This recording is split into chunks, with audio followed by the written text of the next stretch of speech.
numbers here. You lost to Toronto 1-3. You lost to LA Thieves, which was a surprise 1-3. But then you beat up on LAG, Miami, Minnesota, and Surge. Is today's matchup against Carolina easier, or do you think this would be Vegas and can the driver's seat once again? I feel like Vegas probably looks at this matchup and they're like very similar to our recent matches. We should come in here and take care of work. I mean, they're pretty consistent all three game modes, Chris. And you know, Ali is talking about our reach. I'm gonna reach here a little bit as well. Okay.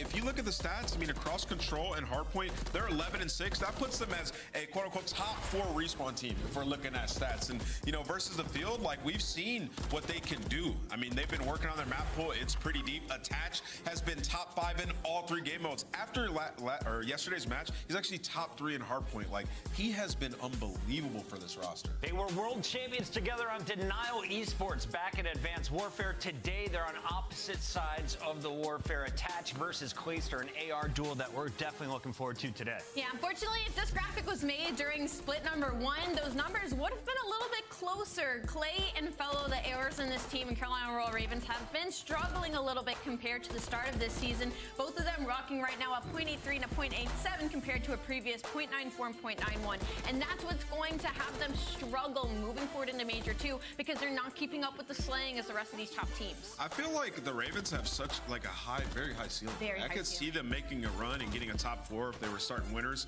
get a little bit of good fortune because they have the players to do so, but they have such a low floor. Like, we've seen them, they were in a great spot. I mean, you're talking, you know, or their series count, they go up against Miami, a match served to them on a silver platter, and they fumble it. And honestly, Fellow needs to be better. I mean, when they brought him in the last split, he was playing great. They were winning a lot of respawns. A lot of their hard points were very close, but now it's just not been the case. That's their worst game mode, the one that was saving them. The one man who is trying to lead this team to victory is consistently dropping numbers. He leads the league in hardpoint damage per 10 minutes, and he's doing that with an SMG. Top 3 in control as well. He's a respawn god right now. Absolutely, and trying to make a case for Rookie of the Year against Lins right now. And with that, they need Carolina Royal Ravens to get some wins if he wants to be a part of that conversation. Speaking of Lins, he's playing for Minnesota Rocker this season, and the Frenchman has been putting in work. Despite all of his efforts, they've dropped 4 Game 5s nameless. Minnesota may be the least clutch team in stage 2. Listen, they went to 4 Game 5s, right, Chris? But like, it's so bizarre. They're 1-5 in map 1, and they're 0-4 on map 5, right? So like, to start an end series, they just have to be so much better. I mean, they got 3 players, 0.7s in Search and Destroy, and honestly, like, it's the Game 5s. They're falling apart. They're losing 0-6-1-6 in their Game 5 S&Ds. You know, this is a team that a lot of people had a lot of high hopes for coming into this stage, but I think a lot of people forget that there was a huge change in terms of spawns, and from stage 1 to stage 2 is a completely different game, and they haven't been able to figure it out just yet. We're still waiting on Big Wake to turn into the superstar that he once was, and it's really just been like clutch plays from accuracy to get them through some of these maps, and Lynn's taking over. So for Minnesota, it's like you got to start all over again, man. You got to build your confidence back, and they saw that versus Seattle, but they would take 2 steps back if they lost today versus Heretics. Yeah, and unfortunately though, in that map 1-2, they've been struggling. 1-4. Good morning, everyone. How's everyone doing today? Today is a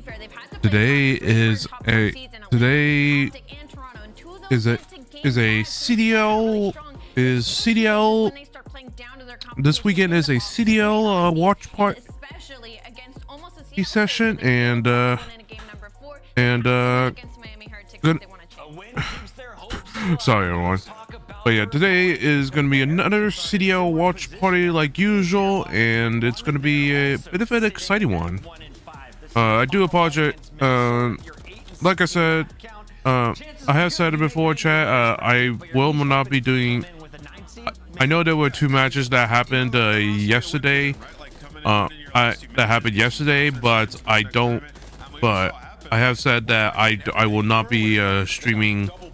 Not be doing watch parties with that have 2 matches, unfortunately, just because it's not really a lot of time on that, not really a lot of like a lot to do with those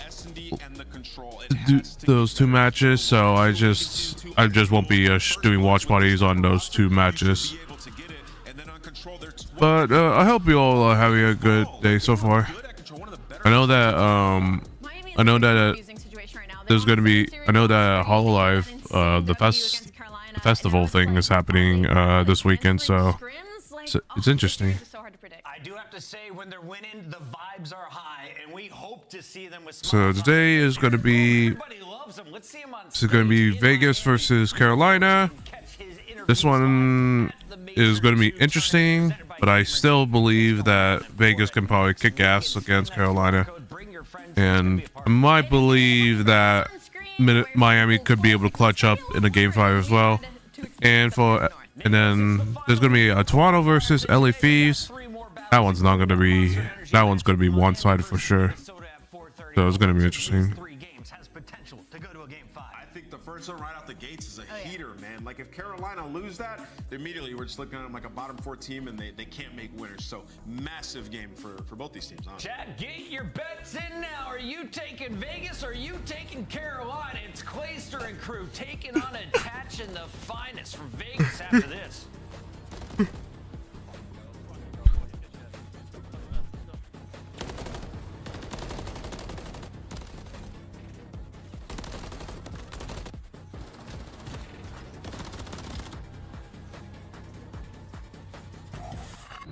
Your competition with the Executive Chef Operator, now available in-game in the Call of Duty store.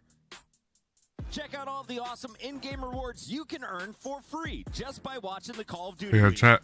How y'all doing so far? I hope you all are having a good Saturday. I just got up, so that's why I'm a little just all over the place with my words at the moment.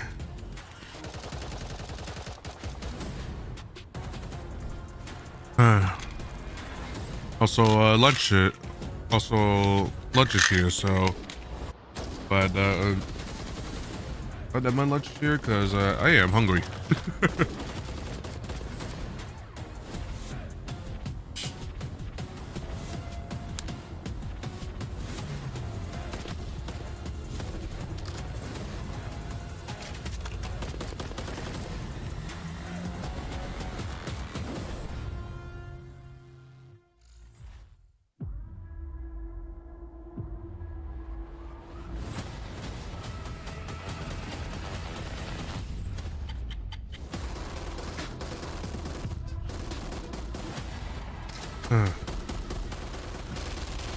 I will say that, but yeah, chat. I also did my first midterm exam on my college, on probably one of my hardest college classes.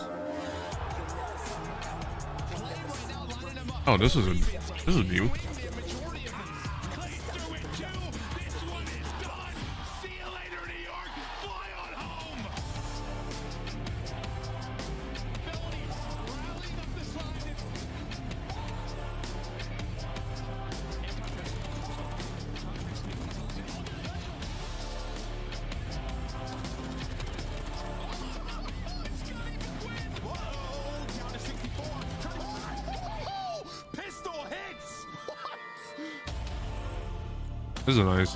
This is a nice intro.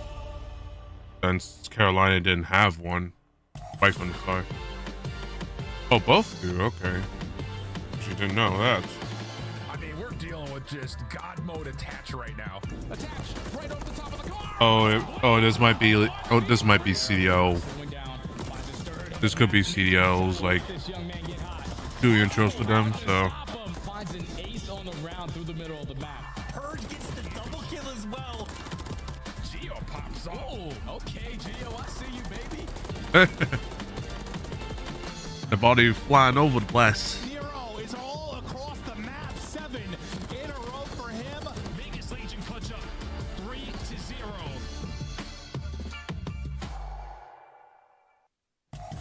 It's time to party. You are fighting for your life in the winners bracket if you're the Carolina Royal Ravens, but you gotta battle through a 4-2 Las Vegas Legion. The best we've seen from Vegas, I feel like, in any of their stages. Let's start with this squad and what's going on with this team. What have we seen from them recently? We've seen a really strong respawn team, specifically in those hard points. The Search and Destroy has been a little bit wonky, but when it comes to this matchup, it works in their favor. Here's a look at their roster, Nameless. Walk me through it. Is there a MVP on the lineup currently? Yeah, you got to go attach. I think he is the MVP. I mean, he's a veteran on this roster, and he's sort of got them to another level. I mean, he's been performing as like one of the best players in the game throughout this split, honestly. Like I said, top 5 all 3 game modes, but I said it in the pre-show, when a team follows the game script and they all buy into like how they want to play the game strategically, you take turns going off. That's a sign of a very good team, and we've seen that with every single match, a different player leaving their mark on it. Like, first of all, early it was Nero taking over, then we saw Gio getting involved in the last series, attached consistently. So Vegas, it's going great in their camp. From the Monster Energy pregame, they're going for the record, tied most qualifier wins in franchise history this stage, 4 wins in Major 4 qualifiers, but we have a couple extra matches. Does Vegas keep it rolling right here, Allie? I think they keep it rolling, to be honest. Like I said, their hard point has been incredible. They're first overall in the league right now on hold, and then second when it comes to brace. Like Ann said earlier, might be pushing it, but they are top 4 at least statistically. When First hold, second break. I'm really interested It's when really, it comes to maps to modes of the series. really good. That's a really good stat. I mean, second break and breakage. I mean, that's not bad. It's going to be very important, and it's Invasion, high rise, Kawachi, Skitbo. Kawachi. Interesting. That's gonna be interesting. Do we get a game 5, fam? I mean, I think we do. We absolutely could for Vegas. You know, the 3 maps in the middle of this, they haven't played this split yet, right? So either trying some things or it's just how the vetoes fall. It could get real interesting. Last time I went with Carolina, they lost to Miami. So today I'm going back to the old faithful, attach in Las Vegas Legion. I think this is going to be a really, really close matchup. Even after seeing those maps, I think I'm still going to stay on Vegas Legion. Vegas Legion, Nameless, we going to make it 3 for 3? Listen, I'm picking with my heart, not my mind. Today I'm going with Carolina. I feel like they're going to win this one. We're catching up, fans. Do you agree? Yes, they do. All right, it's time to find out. Is Carolina making their way into the winner's bracket? We got Maven and Merc on the mic. Thank you, Big Sexy. All right, so you heard them kind of talking about what we want to discuss in the sense of we saw the maps. We were kind of thinking this looks like Las Vegas are trying some things. Yeah, I mean, they're 4-2. They're in the winner's bracket. You're going to play a top 4 team. 4-2, like, if you go 5-2, probably you stay been. a 4 seed. Like the 5th seed's. I mean, that's still a big. That's a still. In the middle. They need some more. I mean, last time they were in winners bracket was last year in Major 4. Yeah, Major 4. So that's interesting. Not the end of the world. What's on the other side that you are battling right now? If you were Carolina, trying to get into the winners bracket. Now, if you take a loss here, are there some ways that you may be able to get in? Sure, but you win, you are in. Let's see if they can do it. I don't think it picks like that crazy when you think about it like that. If you're trying some maps, if you're Legion, you're going hard in the paint if you're Royal Ravens. Listen, they got to come in hungry. We'll see if they can do it. I mean, Legion was in yesterday, so I mean, they played some great Call of Duty. I just think this Legion team's trying to get better and better. I mean, we heard the listening, how they were playing those respawns. I think they are just kind of locked in right now. They're loving the squad. The Tem is there. And as Ant said, they are having 3 wipes so far. There's going to be 3 dead in some nice time for Legion. Yeah, no, they really have. And that's sort of what we talked about yesterday. When you have that consistent effort and attach, sometimes it's like you need one other guy to go off, one guy to have the big moments, and it's been any of the other 3 just having those incredible moments. As Clayster does come Everyone's through shooting everything. for Royal Ravens, couple seconds left, and we get ready to rotate over. It's going to be attached, lurking, just tucked in the corner. Almost comes away with a fellow able to snap. Yeah, I mean, he hits the first one. He's hoping for a little bit of a lunge there on the second melee, but doesn't connect. Fellow able to get away from it. So there is the first. Clay's going to find the second. So a nice break opportunity here for Carolina, but Gio locking it down. Trophy on.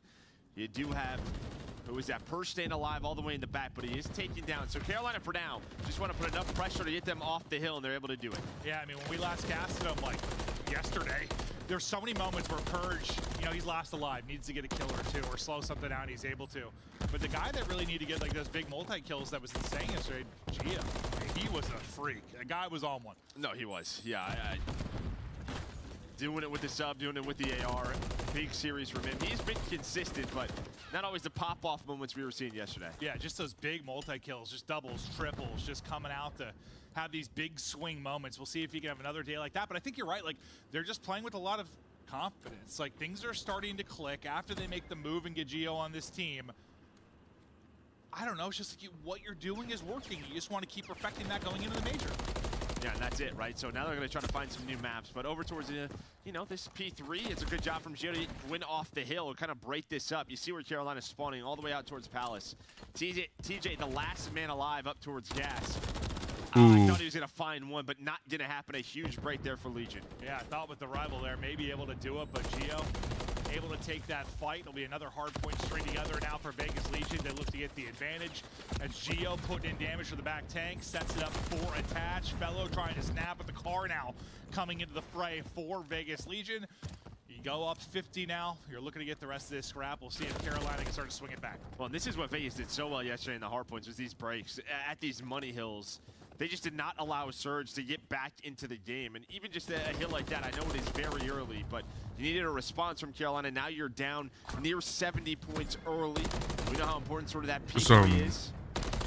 But there is the break, and then you get a good amount of time from Legion. Yeah, those hard points yesterday, just had the advantage or ahead and able to hold on to it. Not like those crazy swings like we've seen in a lot of these series for the most part. Handling business, playing well with the lead. We'll see if they can continue to do it here. For now, this central hard point doing a good job just keeping people out of it. It's nearly 20 seconds was already off the point. Now trying to get into it will be Royal Ravens, but making it difficult with Attach. Is Attach getting 2? Update in 4. The guy's been a rock. Yeah, Gwyn right now just trying to stay alive. His 3 teammates, they spun up all the way Palace. Gwyn, he's going to have to try to make a play, maybe to help them get out for P5. And well, he's going to do that. So he's going to find a double, but the spawn's safe right now for Legion.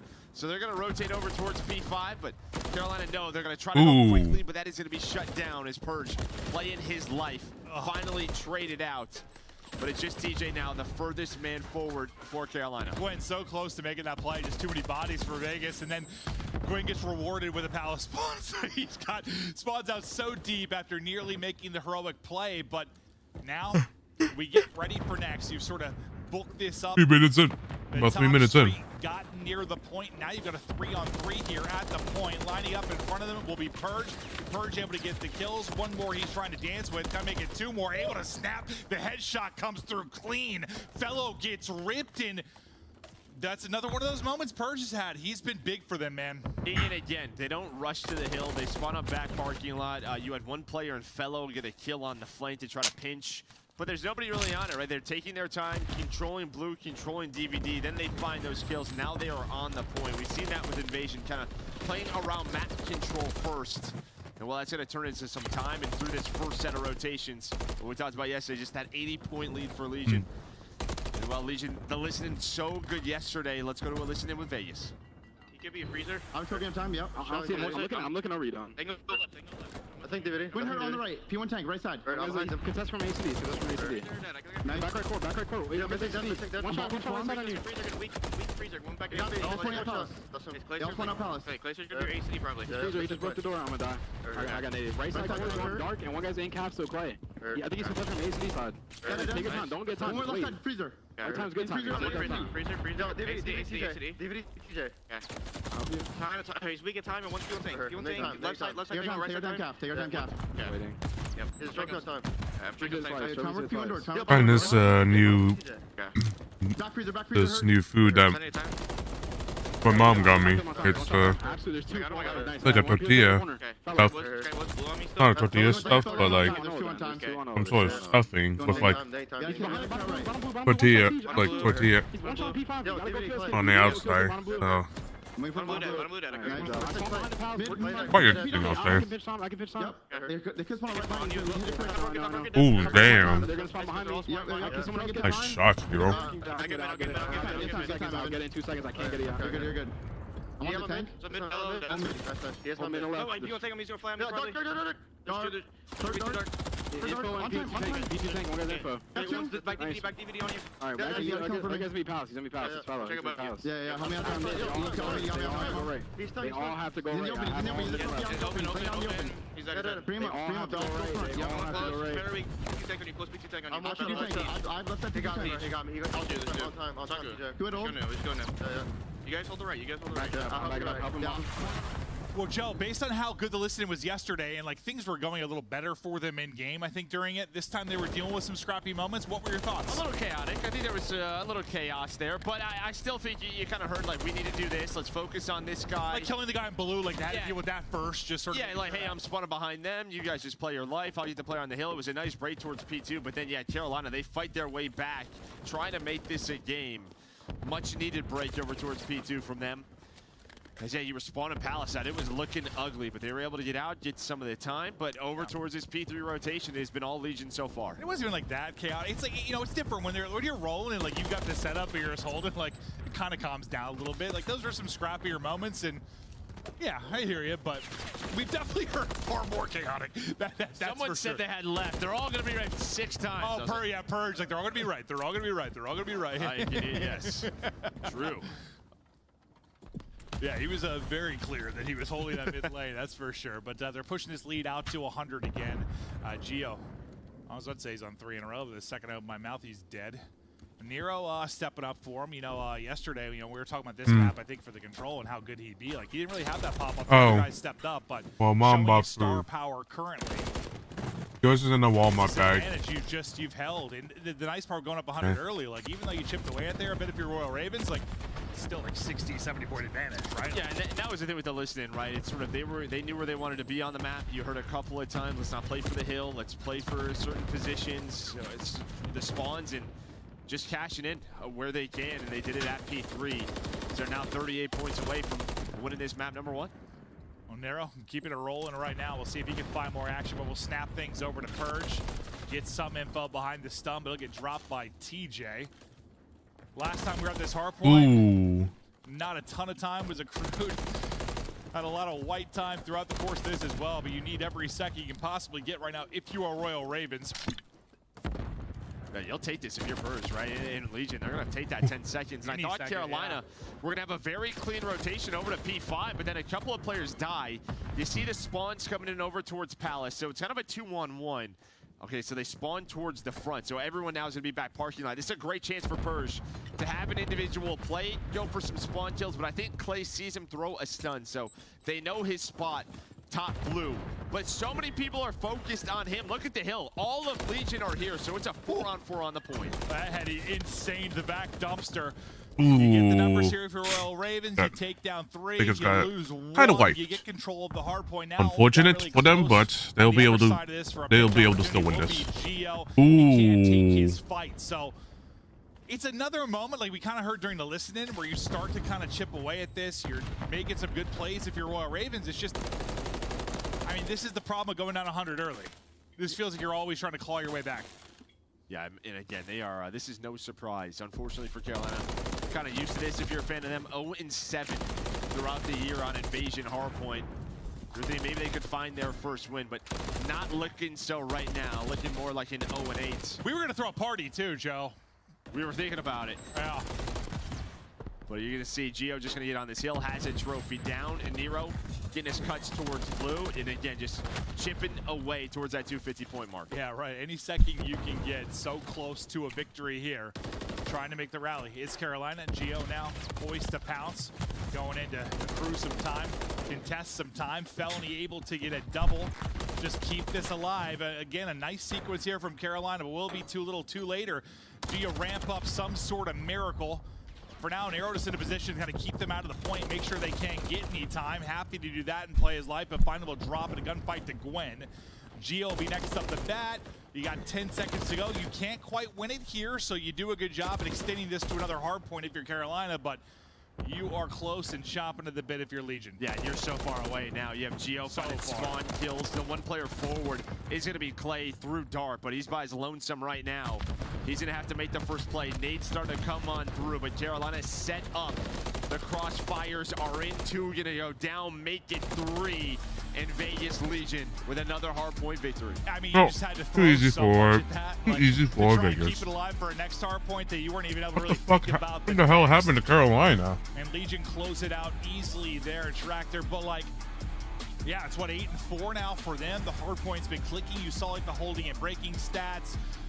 I mean, all around they've just been good, solid. Yeah, just good. Like, not necessarily like blowing everybody out of the water or looking like the best hardpoint team in the game, but do they look like they can take a hardpoint off of a top team, maybe be that dark horse? 100%. Yeah, and again, you're getting it from all 4 players. So obviously, someone's going to have some insane numbers, but everyone's within 500 damage. All right, give me a sec, y'all. Map number 1. I'll be right back. On the other side, it just felt like you started a little bit too slow. Right, there were a couple opportunities. That P3, I think, just right off that first rotation, set the pace for Vegas Legion, how they wanted to control the map. near that second set, Carolina got going a bit, but it was just too late. I mean, how often have we seen that this year where it's just like, you know, you have like strong side spawns or whatever the case may be, whatever the map may be. It's P2, like you give up that time and try to set up for P3 and then you get broke and it's like, okay, we're down 100. We see it so much. I mean, obviously it's real common like a skid row or something like that, but it can happen anywhere. Like you just try to set up, one break comes through and you're like, wow, we are in a hole. Yeah, you spawn Palace and you're like, yeah. This is tough. Yeah, you gotta run very far across the map. But now this is where it gets interesting again. Vegas, obviously the position that they're in, these next 3 maps. I mean, you haven't played this all year in high-rise S&D. They're literally 0-0 on the year. They the other 2. So it's the middle of the series, right? The middle 3 where it's Karachi like, Control, you haven't played this stage. Skid Row, Hardpoint, you haven't played this stage. So like, if there's an opening for Carolina, it's right now. yeah, and like what, the high-rise hasn't necessarily been great for Legion, right? The Control's really been the invasion that's been solid for them. So like, would you love to get a Karachi that's maybe looking a bit better? Like, well, looking better when we have to see the stage. Like something that you might be able to take and pull out as a wild card, maybe at the major. Anything you can grab. I mean, and listen, it's so weird to talk about this stuff because we know they're like scrimming this, you know, day and night. Like they're playing this stuff every day. We talk about them not playing it at all. We're just talking about obviously here in like the live CDL matches. They obviously have a ton of reps on it, but like, it's just different. I mean, for players talk about it, just going from scrims to matches. How many times have we heard a player say that when it's a team that's struggling? If we can just replicate what we're doing in scrims. Well, yeah, I mean, some teams are playing to win scrims, scrims, and other teams are testing to practice, right? Yeah. Trying things out. But again, just looking at the maps and modes here, start off with Invasion Hardpoint, over to high-rise S&D next.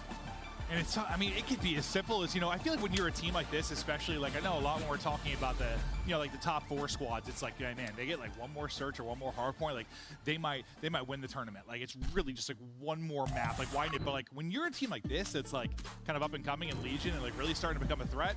My dad got tricked around again. A deep run and not having what it takes against top squads. Yeah, I mean, I just take a look at like Miami stage 1. It was just like, sure, invasions were coming through.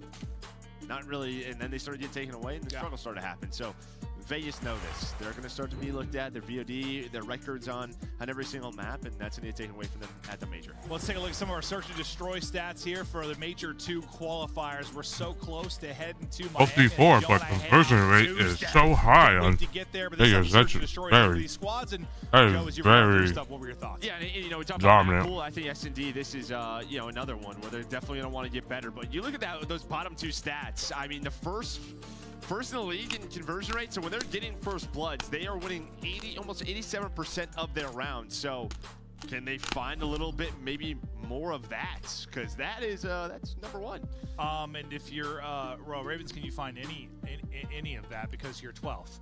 Yeah, I mean, this was kind of the issue, right, with Carolina. And we saw them getting better through Major 1, but it feels like that sort of honeymoon period is going away. A lot was on, well, their search is getting a bit better, but you can see in the stats wise, it still needs some work. So like, listen, not all first bloods are the same, you know, or opening duels, like not every. That's why that's conversion rates. But when it's like when you're 12, like, is this something where like you're getting a kill and it's just you're not decisive enough behind that? Stats are a little. It's probably a combination of all of it. Somewhat even on both sides. Like kind of the second step of the map after we have this first blood. Where do we want to go? How do we want to execute? Because anyone can come up with like an opening. You know, here's our routes off the break. Here's what I'm doing. If it's after that, yeah, then it gets hard. And how you want to play certain situations. Talking about those first bloods. Maybe you one coming right up right now. Purge with that rival. There's going to be the first. Nice counter.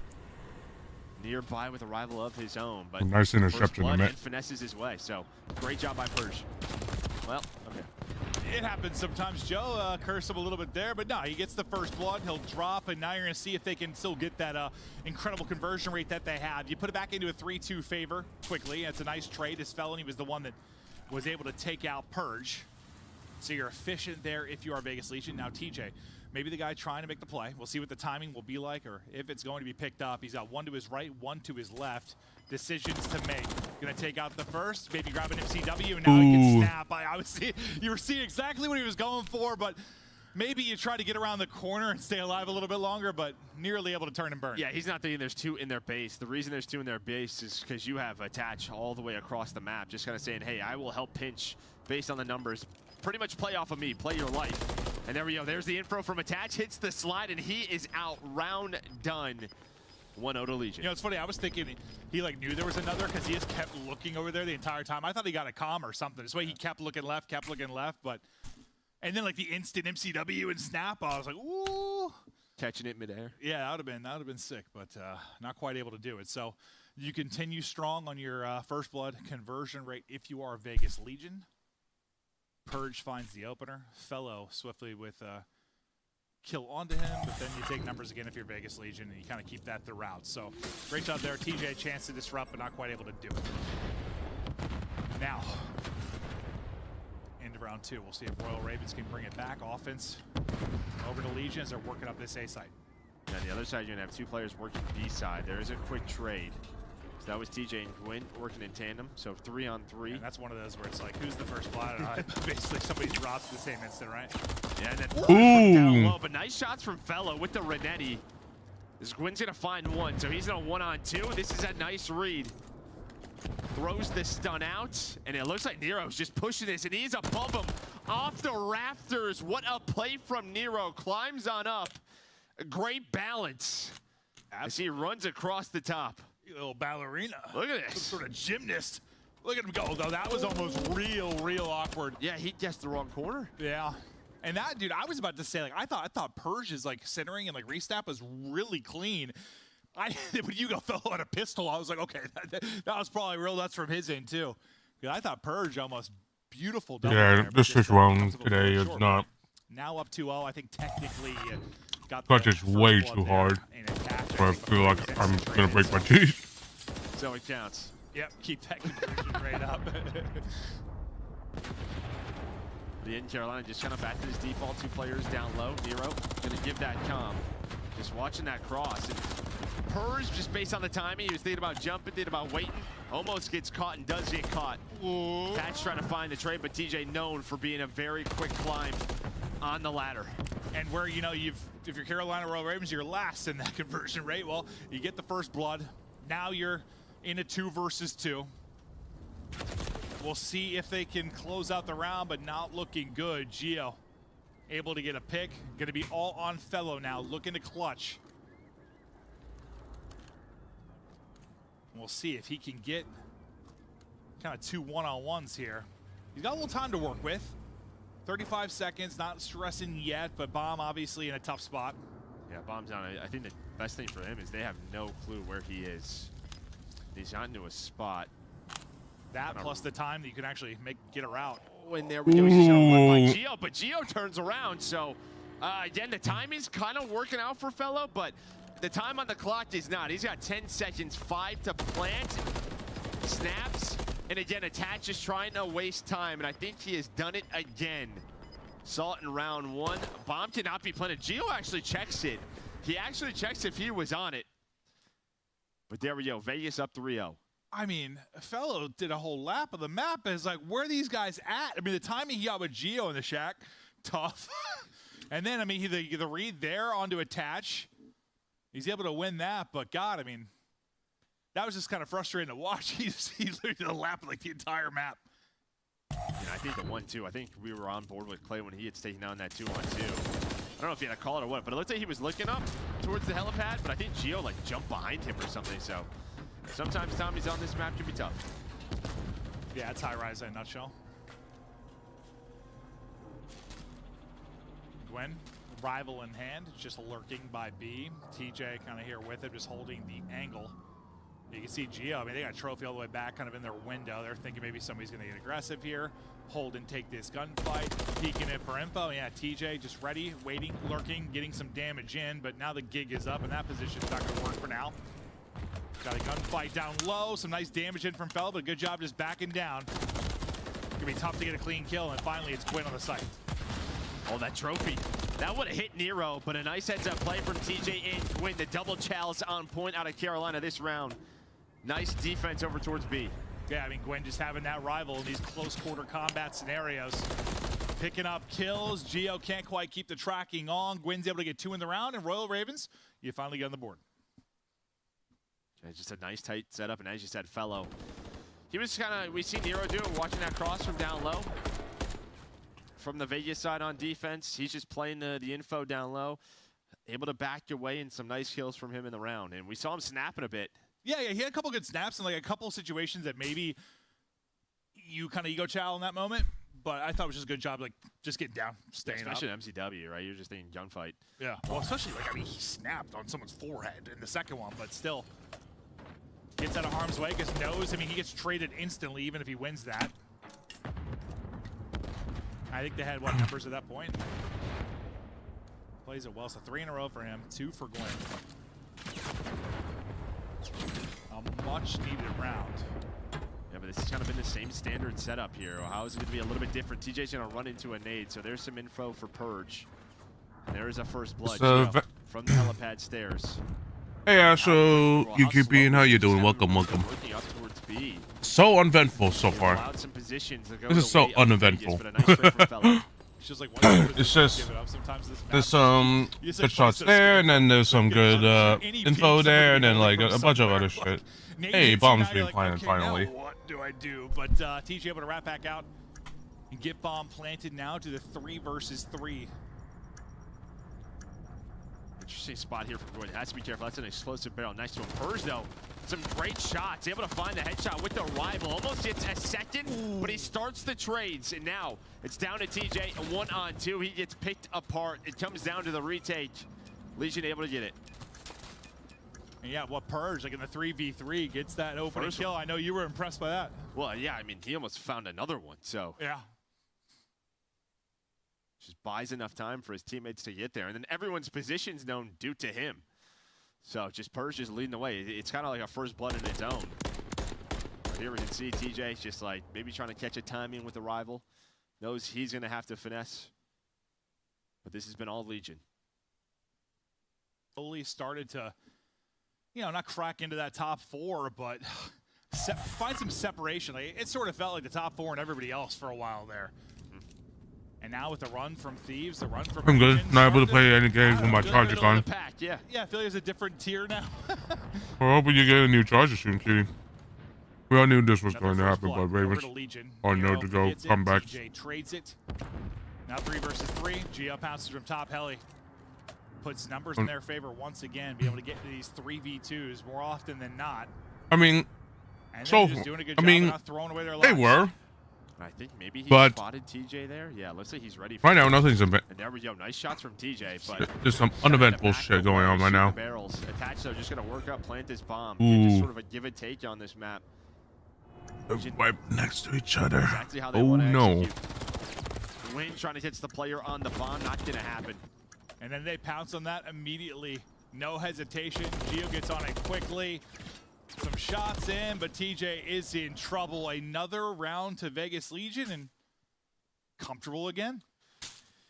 Jenna, if you look at the one round Carolina's won, it was that tight setup over towards B where you're kind of team shooting, there's trading quickly. I feel like outside of that, this figure won't. they're getting picked apart. It feels like is way too hard. Some of their comms deep into these rounds are a little bit off, not challing together. Well, yeah, I mean, it's, I would think just at the, I mean, what do we used to joke about back in Jetpack, like COD, like search? If you're not a good search team, play as 4. 4 hit something, like 4. It's not the same, but like it's a little bit easier when you're in a tight setup. 100%, yeah. Just from the comms. We had at the moment, I asked them. LG 4-man hits, like, oh gosh, shout out Sam LaRue and Nikki D. Oh, Titans. Able to take one out, but still you get the numbers again into the 3v2. Like London versus Paris all over again. Information there if you're yeah, the I'm about information comes the way of bullets, and Nero takes him out quickly. Fellow last alive, and he is dropped. It's a 6-1 victory. Legion making a statement, continue to separate themselves from the rest of the pack. First time they have played High Rise, and it is a 6-1. His frustrations continue to grow here for Carolina. Clay, he gets up, maybe go for a walk, take a couple of deep breaths. They're going to have to refocus on this Karachi control because right now Vegas running away with this. And wasn't that, remember back to like the first time I think we saw Carolina Royal Ravens play here? I remind why I am going to get a new laptop anyway. Right? It was like that 6-1 or whatever it was. Remember, like Gwen fell off the map and all that, and we were like, maybe they've got another map here. Since we've seen him play that since then, understandable. not really the case. Yeah, I mean, just look at these non-traded kills. I mean, if your laptop This is sucks just what I'm ass right now, talking about. then You have this many non-traded. that would be understandable. You're getting these first bloods. Oh, There's excuse nothing, me. no response really from Carolina. That's what it turns into. Is yeah, Clay 0-5 on the map. I mean, outside of Clay, I mean, he had a rough one, obviously, but like, you look at the damage and kills, and like, it doesn't look like that much of a disparity, really. Like, it doesn't really look like a 6-1 if you just like take Clay off the board. I know it's a silly thing to say, but like, the damage is there, like the kills are there for the rest. Like, it just doesn't look as lopsided as it was. But there were about 1-1v1, but like outside of that, It was pretty lopsided. yeah. Just they had the right reads, and yeah, those first bloods with numbers. Legion looks very comfortable. And again, 2-3-5 in this series. It's first time we're seeing it. 2-3-4. In 2-4. Sorry, 2-4. First time we're seeing it in official matches here for Legion, and so far so good. Maybe you've added another one into your backpack as you get ready to go into the major. But we're getting ready to head to break. This will be a series that's 2-0 right now. You've got all the control in the world as we get ready for a Karachi control. It seemed a couple weeks ago it was the top four and everybody else. Legion making a statement so far, botting the Royal Ravens. We'll see if they can close it out in efficient 3-0 fashion. Upgrade your game with the Scuff, the official controller of the Call of Duty Week. The Call of Duty Week is brought to you by Monster Energy, the official energy drink of the CDL. Yeah, Carolina kind of in the shit at the moment.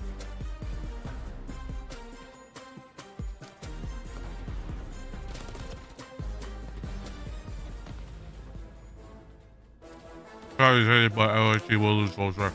Oh no, I have my pick'em 3-0 for Toronto Ultra. So, but there's just no way that LSU are gonna win against Toronto. I mean, I didn't watch yesterday's matches because I was so tired from my my midterm exam from Thursday, so I didn't watch it. But I know I did look at who won though. I looked at who won yesterday's matches, that's for sure.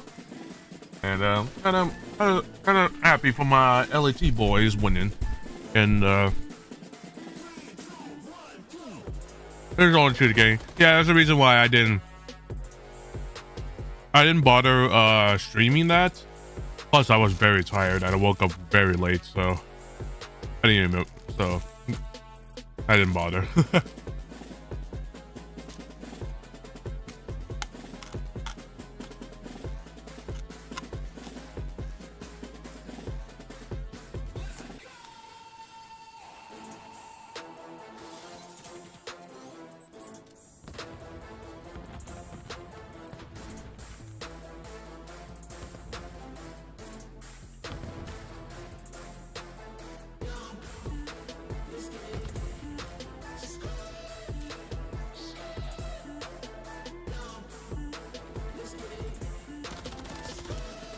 You guys are well flying. Oh yeah, for sure.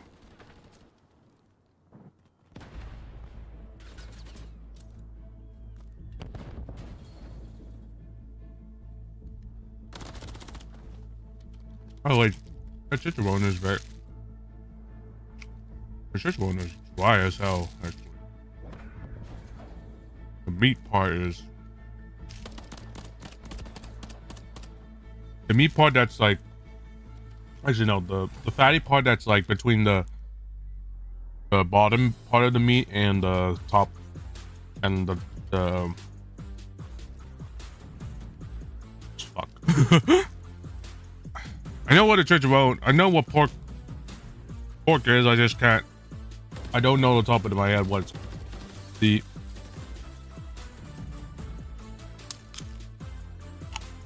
crush, like. Or whatever it is.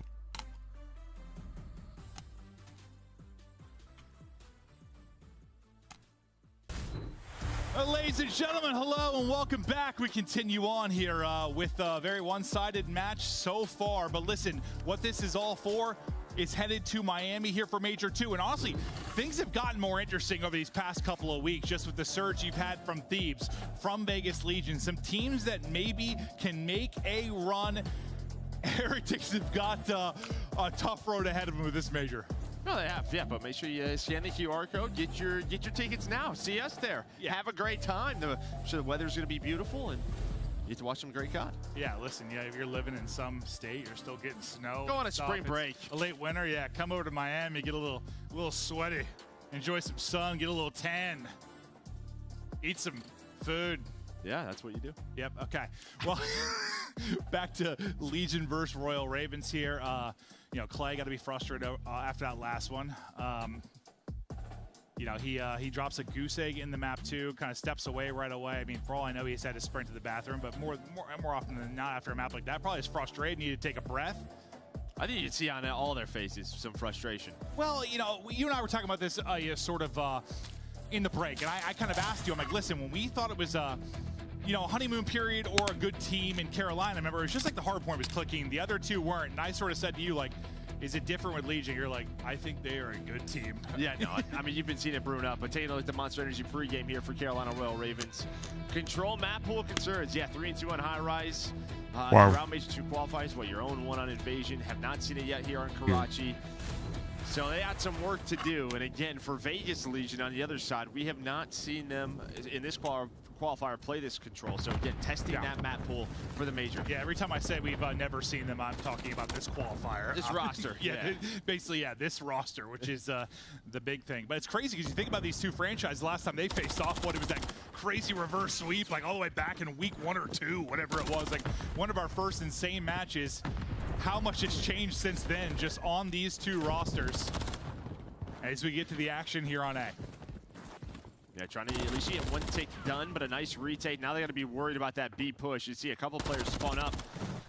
And, well, near junk. They're going to go maybe for a transition play over towards B with I will say, chat, and Gwyn in that area. apparently, one of Hololai's, but I like this play Strongest Idol, Ochama, was not supposed to be there at the Holo Fest, at the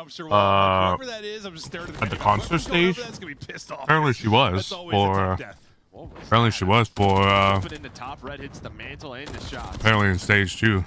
Again, bit of a retake here. I mean, she is called the Strongest Idol for a reason.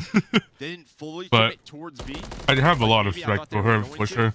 I mean, she only performed for one song, but, you know, much respect for her. How many lives do you throw away maybe in the process of trying to just finish off this 8 points? So far, it looks like it'll be relatively efficient. They're able to finish it off. Now you get the extra minute to work with. Minute 40 to go on the clock. Trying to get set up, or into their setup, is Paris Legion. Go in there with the trade, maybe a second fight onto attach, but he's just lurking for now. They're going to take out Narrow as well, so you've got a couple of kills, just get a little bit of map position here. Yeah, what's always the big thing with attacking this point, trying to get this close red spawn, but you do have one player kind of blocking it right now. It will be Purge, so you see them hunting him, but he's able to find the double, and that will slow things down. Look at the difference where you're spawning now all the way back. You do have TJ again in this corner. I'm sure they're going to try to find him as quickly as possible, and they do just that. Just another one of those nice little moments from Purge. Yeah. Just, I mean, were they a big threat in that moment? No, but if you lose red side control, you never know how things might unravel. Just gets a double. Yeah. Now we're just 45 seconds off the clock, right? There was a minute 30. He's on 4 in a row now, too. Make it 5. Nope. Nice little slide there from TJ. Kind of gets underneath him. Yeah, that time it doesn't go his way. The first time it does, but he has Gio here attach, reinforcing over towards this bus. Able to catch Clay. Sprinting on over. And very staggered here from Carolina. You just got to get control of junk. Not able to do so. Maybe ignore that player. Looks like that's going to be the call. 17 seconds left. It is desperation time. Ooh. Clay able to get involved, get his second one in this. How often, I mean, how many times have we seen it where it's like a little slow for him in a series, and then he kind of erupts and things start to shift? A tough search and destroy. He had 1 kill until a moment ago. I think they need him to come alive. They need Clay roaring if they're going to come back in this series. Ooh. Well, Gwyn's giving them a shot. It looked like they were going to deal with them on the point much quicker. But they took their time, did Vegas Legion, and there we go. They don't give up a tick at B. 4 lives remaining, 5 seconds to go. You finally get the close red spawns, but you don't have any spawns left as Vegas lock it down. Yeah, no, that's a perfect way to put it. Yeah, finally got what you're looking for. Just too late. The guy's chatting through it. Clay, so many times we've seen him just erupt in a series when he's struggling, but it's just got, I mean, when you have, he had what, 0 in the search, he had like 2 there. I mean, when you've got like, that's the past like 20 minutes, you've got 2 kills. It's just, it's tough to like, a lot of times it's been for him, I feel like it's this crazy triple, like a play, like a moment. He's just like, all right, I'm locked. He needs one of those. Yeah, like starting on defense, right? Like where you're kind of defending B, you can find a multi-kill. Yeah. You go to an offensive round where some timings aren't going your way. Offense and A control. It could be a blender. But I'm just waiting to see if maybe there's something comes to life a little bit here and they start to bring it back, or is this just going to be a 3-0 slammage? Because the guy that's still alive and well is Papa Purge, 10-5, 3 in a row. Yeah, TJ though doesn't want a big flame, so able to get. Purge might be my favorite player. I love him. You love him? I love him, dude. Okay. No, we were gassing him up a lot in the green room. Dude. The talent are big fans. Guy like, I don't even know he had a KD that registered on the KD barometer in some of those series, and now this guy's still here and just improving day by day. I love it. Guy's a warrior. He sure is. Well, he's up to 11 now, and his team's starting to work towards A. But Carolina have done a pretty good job keeping them off this, but I think the second tick will come in right here, and maybe the rest of the points. So now the focus will probably be on B. And we'll see if they can develop a push maybe a little bit sooner. Even if it's not like kind of that red setup, can you just get... Well, that'll help. It's a little bit messy. Ooh. Can you get some pressure on towards B before there's 30 seconds left in the round? I mean, it's looking like there already might be a little success, but as Purge tries to get the guy kind of ahead of the rest of his teammates, so he'll get back to the spawn, they'll wait for him, and now they'll set up their next push. The 4-hour starting to collapse here from Royal Ravens, but you're already able to take out one, narrow snapping, and nearly that's winning one top red. Unfortunate. Now you have number 4 and 2 in Purge and Geo trying to win this fight. Oh, that's a red. You have smoke. 2-on-2 here for a moment. TJ, Fellow, the vets able to hold. Yeah, I imagine Purge is going to switch that smoke up, make sure he's got a stun out. Probably still edited from his S&D class. So he throws that out. Yeah, I don't think he was expecting that, but he goes to toss it. No. It's supposed to. No, that's just supposed to ban. That's supposed to be. That's supposed to be restricted when you're playing a respawn mode. That's. Able to do so as they find those kills. I guess it didn't. And now they're able to get the I guess transition it. going. I guess it Clay doesn't work out in spot, custom. so just Fellow I'm a little right confused. now over towards B. But, Get you the know, close whatever. red spawn. That's what they were fighting for. And here we go. Vegas can now start this attack. Hey, TJ stun hits. This doesn't connect. He gets him sprinting forward. You pick up another kill. And now Clay, okay, Clay gets a nice little moment there where he's able to get 2 and sort of slow that threat. That's a, you know, you're in sort of a 2 versus 3. You maybe don't have numbers. And he's brought it now to 7 and 13. 30 seconds to go, though. 2 kills through an attach in Geo. Looking for some big play time now. Purge able to get 1. The snap back is there, but not going to get the kill. Attach, it's all dead, though. Able to bring it home. Everybody is dropping. Dumpster side spawns and coming through. Off to the races from Red as well. This could be the dagger here if you're Legion. Yeah, they were trading well, Carolina. They were. And then the last 2 just get taken down. They lose their one-on-ones. And now you're going to have 3-4 players on B just like that. That is how quickly these rounds can collapse on Karachi when you have those close red spawns, and Legion did it. They were layering the map, trying to get to that spot. It looked like it was going Carolina's way, but Legion clutch up. Yeah, and honestly, like there wasn't, it was probably around like 30 seconds when you got the chances like starting to come through for Carolina. It's just, yeah, it's like the control moments we talk about for the years. Just it's just 3-4 down and bang, you're onto the point. I mean, they only had 1 guy left on at the end. Just they had that 3-person stack for so long that they only needed, what, a millimeter once it was down to 1. And, God, you're looking at what could be one of the more lopsided series on the year right now. You get a 3-0 here, because you win, what, by about 100 in the hard point, 6-1 in the search. A potential 3-0. This has been impressive stuff here from Legion. Again, for Carolina, if they lose this one, there's still a chance they can start winners. Relying, though, on some others in the league, depending on how the matches go. But you never want that as a player. And I just really kind of expected more, just considering what's on the line with him getting into winners. A little more fire, a little more passion. It's tough to do when you're losing, I know, but this has just been a statement from Legion. We're not done yet, though. This would be one of the crazier reverse sweeps we've seen, that's for sure. But it starts with an offensive round victory here. You do a great job. I mean, that's a real efficient work there at A. You're up like 5 lives. You're able to get it. Probably the best we've seen from them. But then Purge comes through like a hammer and able to take out 2, slow things down for now. Oh, he's going to find a 3rd as well. Yeah, Purge just gets right over towards Ticket, kind of blocks those spawns. So, yeah, again, he's the one making that play for Vegas Probably Legion. a reason he's still on this roster. Yeah, finds the multi-kill. Is now Carolina going to start to work up through Junk? Well, Purge is ready for it.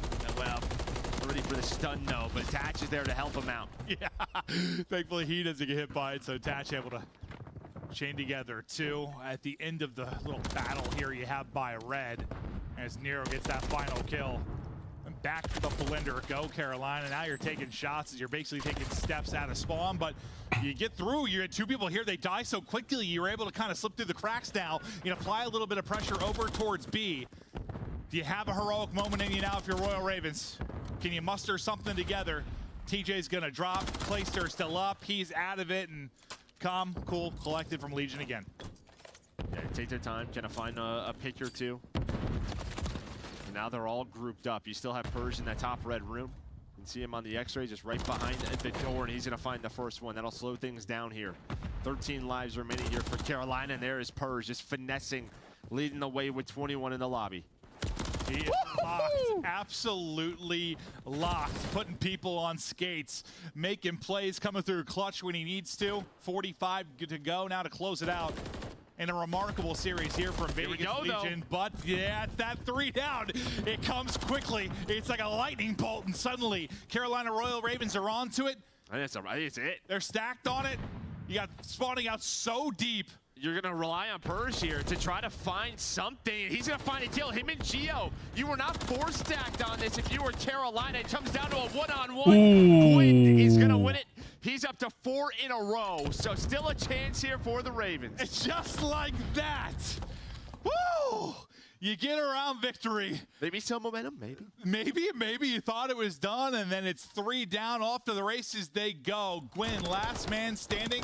He had like a little bit more to do than like we saw in the previous round, where you got the victory if you were Las Vegas Legion. I thought for a second maybe it's a chance for them to get back, but not going to happen. They close it out, and now they try to claw their way back in this one. Maybe Gwyn can earn a streak. You hold the defense here. It comes down to around 5. Come on, Clay. Lock it in. But I just saw, like, yes, 1 or 2 players from Ravens kind of hop off that point, and that's obviously slows things down. Allowed Purge to hit that flank, but able to hold on to it was Gwyn.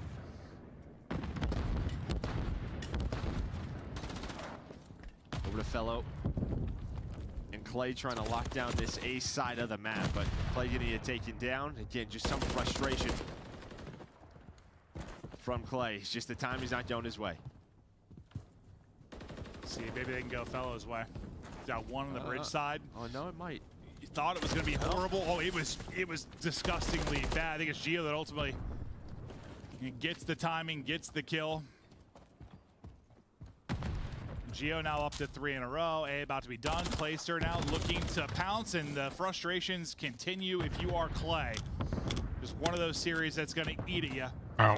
Yeah, now, he's trying to find a timing there, right? It looks like Yeah, there's no way I'm going to be able to he eat. finds the first It's kill. wrong. Maybe his team helps him out, but It's just they too- transition over to this B It's defense. like the meat's Look at the so map dry. position you have Meat right now is for Vegas. dry, All and over like, the place. like With Fellow the locking fat down cap yeah, nice is little play dry by as Fellow. hell. It's dry, not dry as hell, but it's just dry. He's just getting Snap, hunted. two Like, players. what am I playing right now? 2 people are hunting me in my spawn. He's going to spawn there He's again. sitting there. Yeah, he's like, all right, I'm chilling for a sec. You come to me. It's a standoff between him and Nero. This is my real estate. Who's going first? Oh, TJ's peeking. Yeah, he's still there, buddy. Now you got some help, though. But can Nero waste enough time for his teammates to take control of red? That's really the goal here. I mean, he's wasted a good amount of time. He's been alive in this area forever. One just kind of hits it right up the gut, though. Gwen's able to catch that. Number 2 in Geo. We'll see if he can make the play.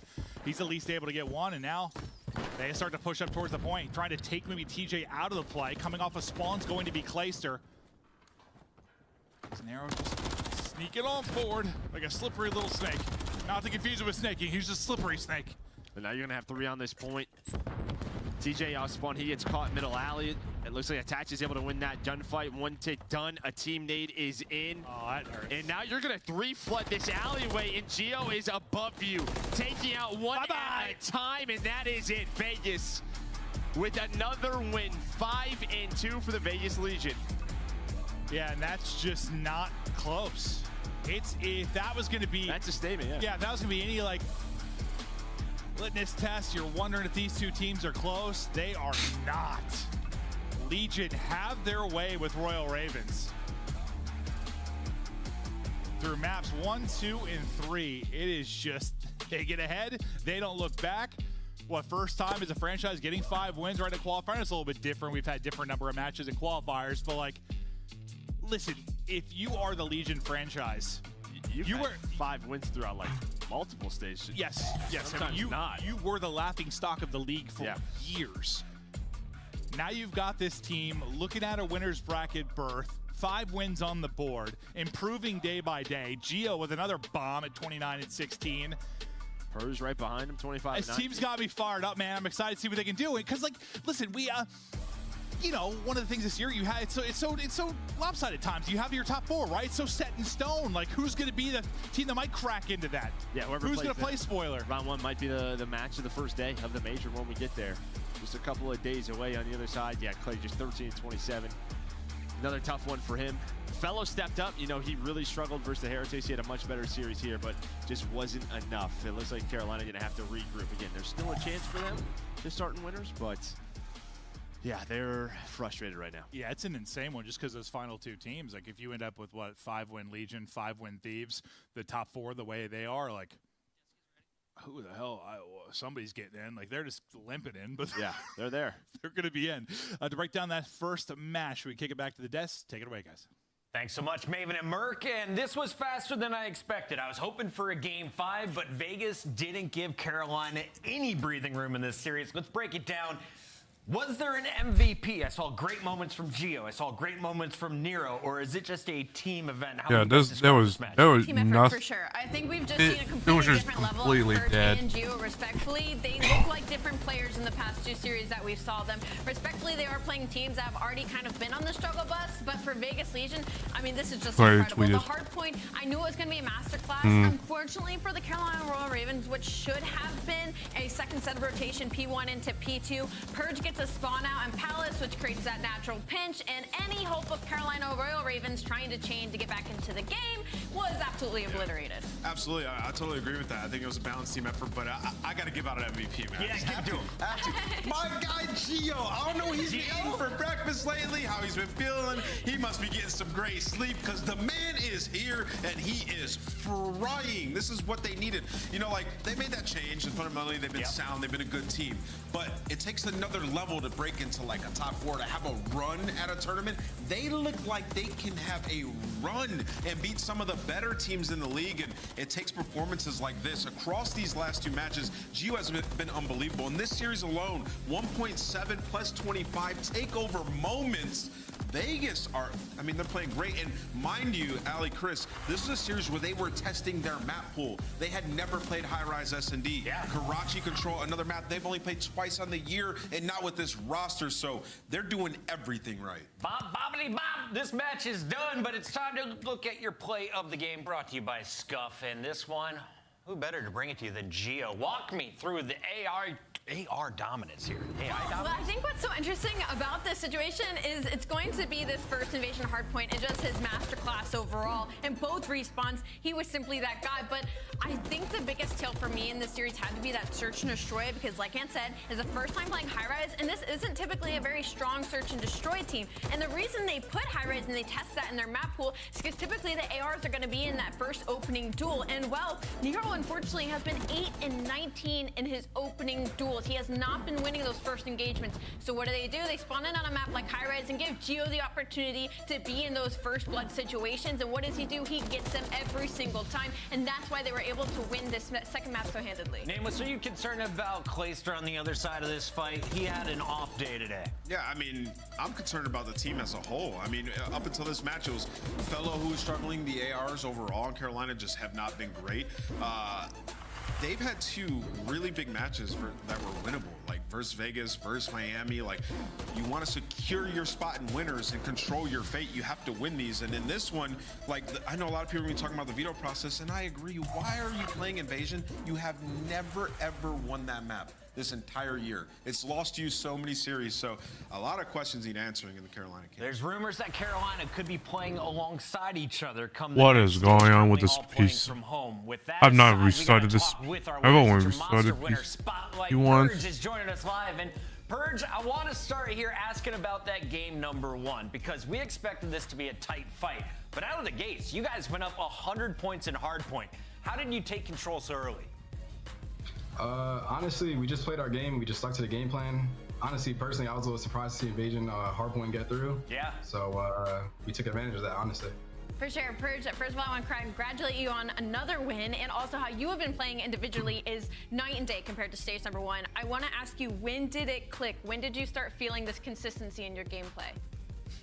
I think definitely in Major 1, I mean, it's no secret I was underperforming. I think there's a lot of factors into that, but I think, you know, Major 2 came, and I was just blessed that, you know, these guys around me gave me another chance, you know what I mean, despite, you know, all the noise and stuff. Sure. So, you know, I knew I had to lock it in, so, you know, here I am. Of course, happy to have you. Purge, you know, you guys have been great throughout the stage, you individually as well. Do you feel like you guys have made a breakthrough this week? We've seen some big W's, and do you think you can contend for a championship at Major 2, truthfully? Yeah, I mean, that's definitely the goal. I mean, you know, we're working day in, day out. You know, we're working on what we got to do, and we're going hard every day in practice. So that's definitely what we're trying to get to. Purge, everyone's looking forward to the land down in Miami. People wearing shorts for the first time this year in some situations. Chad wants to know about your shoe game. What shoes are going to make it on the trip with you? Because we can see the collection to your right. Honestly, for game day, I got some new Jordan 3s that I'll probably wear, but you know, the go-tos are the just the white Air Force Ones. That's the go-to every time. Fire, man. The cements are goated. You pull those out, you're at least I got those. All right, you can go see Purge in person. Can't wait to see it next LAN. Thank you guys. Have a good one. Remember, he's going down to Miami next week, and you all can follow with us as we are heading to Major number 2. A lot to be excited about. Ali, as we recap this first match, though, what's your big takeaway between these two teams? Look out for Vegas Legion come Major 2 time, man. It's next week.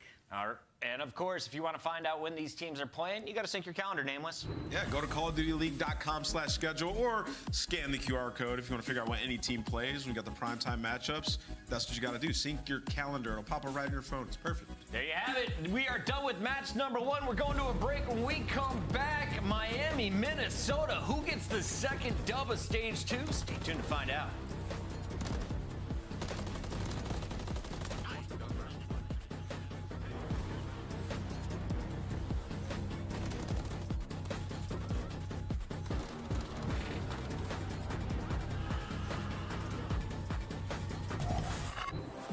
Upgrade your game with the Scuff, the official controller of the Call of Duty League. Start the season strong with the Call of Duty League pack. Grab yourself the CDL operator, weapon blueprint, and so much more. Check out the Call of Duty store in-game now.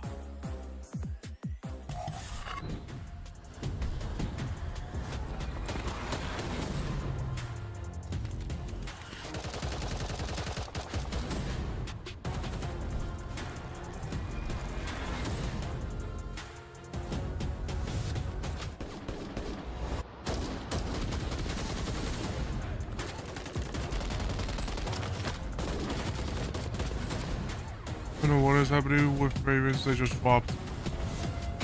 I mean, it was when they lost to Miami. Like, I don't know what happened.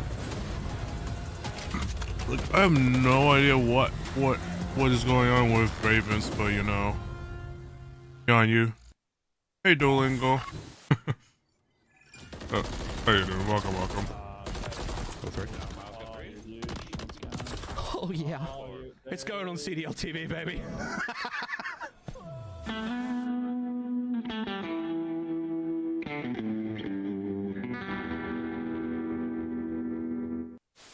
What do you think of my shirt today?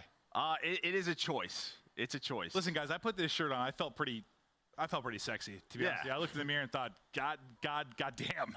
And then I got into the green room and everyone said, your shirt's too tight. You look like an idiot. I was it's just a little too small, but it works. Time, man. Like when you have the Slayers, when you have the talent there, it's all about putting it together. Stops the clock.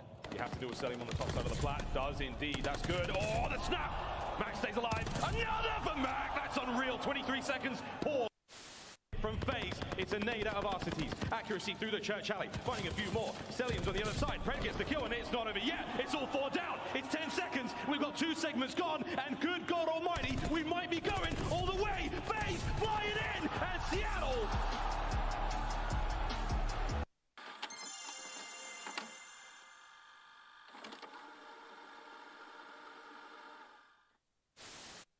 Congratulations, Chris Puckett, Esports Awards Lifetime Achievement winner, class of 2023.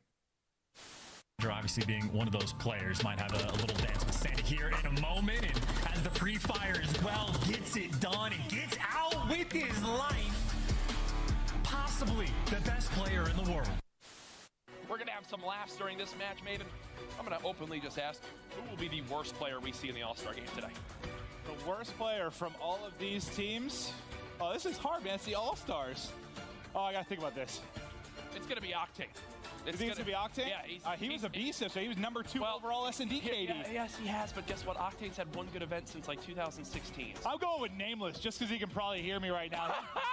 He's going to choke big time.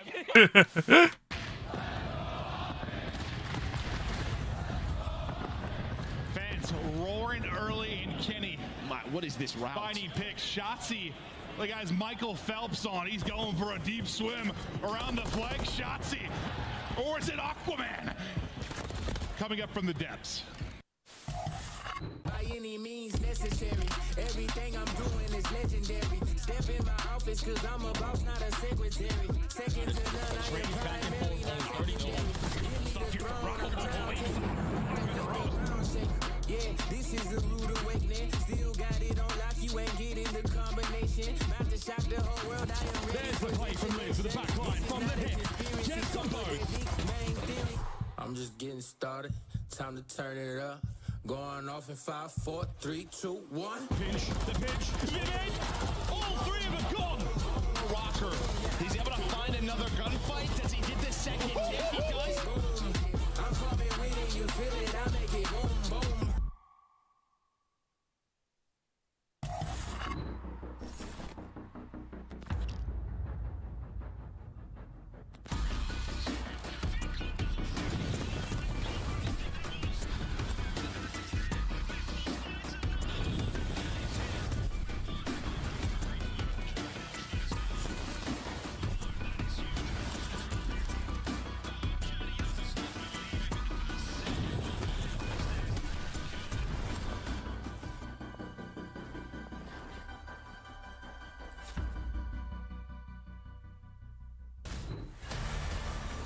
Snow and sand. We got Miami versus Minnesota going down. Both teams 1-5.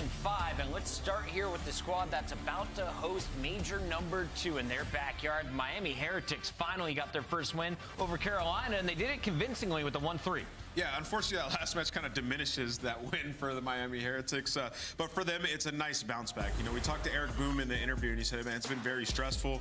But we've been working extremely hard, and we finally feel like we're making some progress. And, you know, in terms of this team and what they've been doing well, it's been the hard point. 5-5 in that game mode. That's what needed fixing with the roster change. But unfortunately, they've fallen off when it comes to search and destroy and control. On control, they simply cannot win a defense, last in the league. And in search and destroy, they can't get a first blood, last in the league. So Those are the two glaring things I'm looking at in this series for them.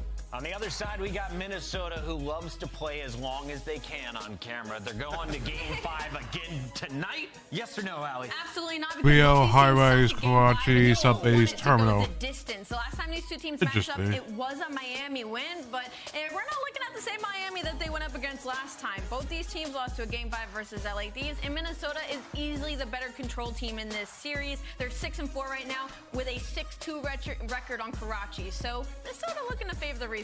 Go ahead, Nameless. Can we just say, like, it's something psychological with Minnesota? Like, they're 1-5 in map 1, and they're 0-4 in map 5. To start an end series, they have been abysmal. Like, they just have to find some composure. And with that win versus Surge, maybe they found it. All right, I have a request for the observers during this one. Please keep eyes on the SMG as we go to Rio for a hard point. I call Linz to be the top fragger for game number 1 and the rest of this series. That's a super fair take. I believe in Minnesota in this series for sure. Minnesota. I'm going Minnesota as well. I think they bounce back. All right, Miami, no love tonight. It's all purple in the prediction feed on the mic. I mean, I still think that Miami might still have this, but... Yeah, doing good. I mean, I don't blame you guys for being doubters of Miami. I think especially after the recent loss to, Southern Carolina get beat up by Vegas, it kind of, like Man said, it kind of really softens up maybe our reactions to that matchup when we saw Miami play them. But I think the thing here is you got to establish tempo early. That was a key to success when they were playing up against Carolina. And to be fair, it's something you may be able to get away with against a Minnesota team that, really relies on Linz to set the tone. Yeah, and establishing tempo early, you're definitely going to be able to do it on this map number 1 in Rio. So if you're feeling good if you are Miami, because you finally walked away with a W, but like you said, it was versus Carolina, who really haven't been showing anything throughout this stage. But the way that they got it done, last week they were sitting at 8th overall in rotations. After that series versus Carolina, they jumped all the way up to 4th. So that has to be the staple to what Miami need to do, which is stay ahead of those fundamentals to try to win this game, because Minnesota, we know about them. They're all about those fundies. Yeah, back-to-back hard points in both series they've recently played, with the Rio and Subbase now again being involved in this particular series matchup. And a good start. So again, this is kind of what you want to see from the side of Miami. SMG is getting forward, finding some good eliminations, and with that, a little bit of map pressure as well. Yeah, this is the perfect start if you are Miami. You get all the kills. You're gaining all this early P1 time, and that's already 30 seconds away from this P1 hill. And now you're forcing Minnesota Rocket to now make a couple of decisions. Do we rotate over towards next? What angles do we tie to try to apply the pressure in towards P1? And every single time they try to make that decision, Miami make them pay for it. This has been a flawless hold to start for Miami. It's going to be one of those things that, let's just throw out a very, very, very foreshadowed moment. Let's say Miami runs away with this map kind of like they had done when they were playing up against Carolina. Maybe you start to think about their map fluency needs to kind of grow a little bit. But hey, if you're able to get the confidence back into the shoes of Metals, who was a huge upstarter in Qualifier Stage 1, that would be, I think, a major momentum swing for this Miami team that's been kind of stuck in the mud. But rotating over towards P2, Minnesota here first with a couple of good eliminations, keeping it really just down to Lucky, but help has arrived, leaving Vivid by himself. Yeah, Vivid's here, but his teammates now arrive. Can they find these trades onto the point? No, it's still Miami coming out on top in those engagements. And like you said about Metals, he was one of my favorite players to watch at the beginning of the year, because he was just so damn fast. The Rival 9 in his hand looks like a shotgun, and he's just consistently always setting pace. And obviously he found a little bit of that in that last series versus Carolina alongside Eric Boom. So those SMGs starting to gain more confidence. You even heard in an Eric Boom's interview, all we needed was one win to start the train. Oh, Eric nearly able to finish off the last member into Linz, but Lucky right there to find the final bullet. So scrap time going to be fought for by Miami. A couple of contestants here from Rocker, though, not giving up on the full time as of, they're going to be late to rotation, though, especially as Metals is able to lock down as he finishes off the scrap time. Miami enjoying a 30-point cushion and the rotation to P3. Yeah, they're full map control. We were talking about staying ahead of the fundamentals, and it's already 3 hills in a row where they have done so. And now Minnesota are forced to try to break on in. You have a couple players going through boxes, big one-on-one gunfight, one right there by accuracy to potentially open up the flank. But you see the rest of his teammates, it's about 5 to 10 seconds before they even close to the hill. So Miami, if they get those back spawns, they're going to be able to take down accuracy, shut down that pitch put, and put their sole focus again all through middle map. Metals on a heater. He's just not missing. Oh my. Eric Boom able to follow up. Nice little transfer over to Awakening, who gets shut down outside the windows. Last one left is accuracy in the corner, and he will be dealt with by Lucky. So again, great stuff from Miami. Like you mentioned, good on rotation, but now all of a sudden, adding in some elements of being really, really formidable on their holds as well. Yeah, they came out and punched Minnesota right in the mouth. They weren't expecting them to be like this on a map like Rio, where Minnesota have found a lot of success. Miami only get their first W, which was last week. But obviously practice has been working its wonders as they find themselves currently up by 80. But finally Minnesota in a situation where they're going to be the team to win the rotation, this time over towards P4. This could potentially be a money hill. How long can they hold it for? Yeah, really good front line here. You can kind of see the high-low setup between Awakening and Linz. Only thing really not being covered would be Vehicle over towards boxes, but the kills are so darn clean that, oh, I was going to say accuracy's now watching it, but doesn't make much of a difference. Vehicle does get traded just as he tries to enter into the hard point, but the follow from Miami is perfect, and give them a credit for a break here. This is, again, just so darn quick, so darn clean for Miami. And they get that done in a 2v4 scenario. I was lucky you found 2 through the back end. Vehicle through mid boxes. They put 3 dead. All it comes down to was the trade, but eventually Minnesota Rocker have the reinforcements to push their way back into the HP. The final 20 is potentially going to be theirs. You just got to take care of Metals. Accuracy gets a read on him, so Minnesota have slowly climbed their way back into this game, and you already have Awakening off the rotation. Tough gunfight there with Lucky, though. Follow-up from Linz. Wow, just trying to chow out. Must have gotten a one-shot call. Not sure if that was accurate or not, though, as Lucky finds 2, no problem. So once again, Miami find themselves winning rotation. This time a little bit more labored, a little bit more tested, but Awakening can't snap back towards Eric Boom, forcing Linz to have to collect the trade, and with that, Heretics again win the early time here on their final hill. And the crazy thing is that Minnesota in the beginning of the season, they were one of the best game 1 teams that we had. They were basically undefeated in game 1s, but you heard the Des touch on it. 1-5 throughout stage 2. That means you're starting off these series slow, and they're already showing that. As they're currently down by 60 points, you have to try to turn it around and turn it around quick. And a couple kills going in their favor. It's going to lead to some much needed time at this P5. You're cutting out all the proper angles. All of Miami trying to attack from top mid. And eventually Vico is going to be able to slip on through, but now positioning known. Wow. He does find one. The fact that he's still alive is mind-blowing, but it's still Minnesota holding on to the time. Eric Boom trying to finesse, but gets stunned. That's enough for Awakening to finish off. The last couple eliminations give him 3 in a row. And with that, give Minnesota about 10 seconds worth of scrap. So back over towards P1, and you look over at the top of the scoreboard, sure, the gap is still a little bit wider than Minnesota would like, but honestly speaking, they're not getting terribly outslayed. The big kind of culprit right now is we haven't seen Linz be able to match up with the vigor that we're seeing from this Miami front line. Yeah, you know it's only a matter of time before Linz decides to hit that switch. Because he's one of those rookie SMG players who is definitely up for that Rookie of the Year. And if he can start to turn it around, they can get right back into this game. But it's still a 50-point game. All out mixed facet towards top mid. Wait, what out? 2 Vivid with the third. All you I need didn't is a trade hear on you. Eric Boom. He's Hold on, I'll be right back. around, finesse with his life. He somehow is able to walk away with 2. Now the reinforcements are here. Awakening trying to finesse a little while longer, so the hot streak from Linz still does not give Minnesota enough favor to break in for what is the vast majority of this time here on P1. And keep in mind, so you can look at your minimap, you've already got Eric Boom on rotation. He's got nothing but a 1v1 in front of him. So again, Miami's just kind of winning the war on both fronts, and that's enough for Eric to get in towards gate. Linz trying to find the kill in towards middle, finally collects it, but there are a couple of Miami members nearby that could possibly find this trade. Oh yeah, there are Miami's everywhere, but if you are Eric Boom, you're just hoping that your teammates are going to find a couple kills in the middle of the map. They don't find any, so it's Minnesota Rocker currently down by 60. Let's step aside and listen to the comms and see how they can try to bring this back. They give you banana red. I'm with my blue catch. Oh, banana blue cut. Indicate, chase him. Push him. Get it. Nice.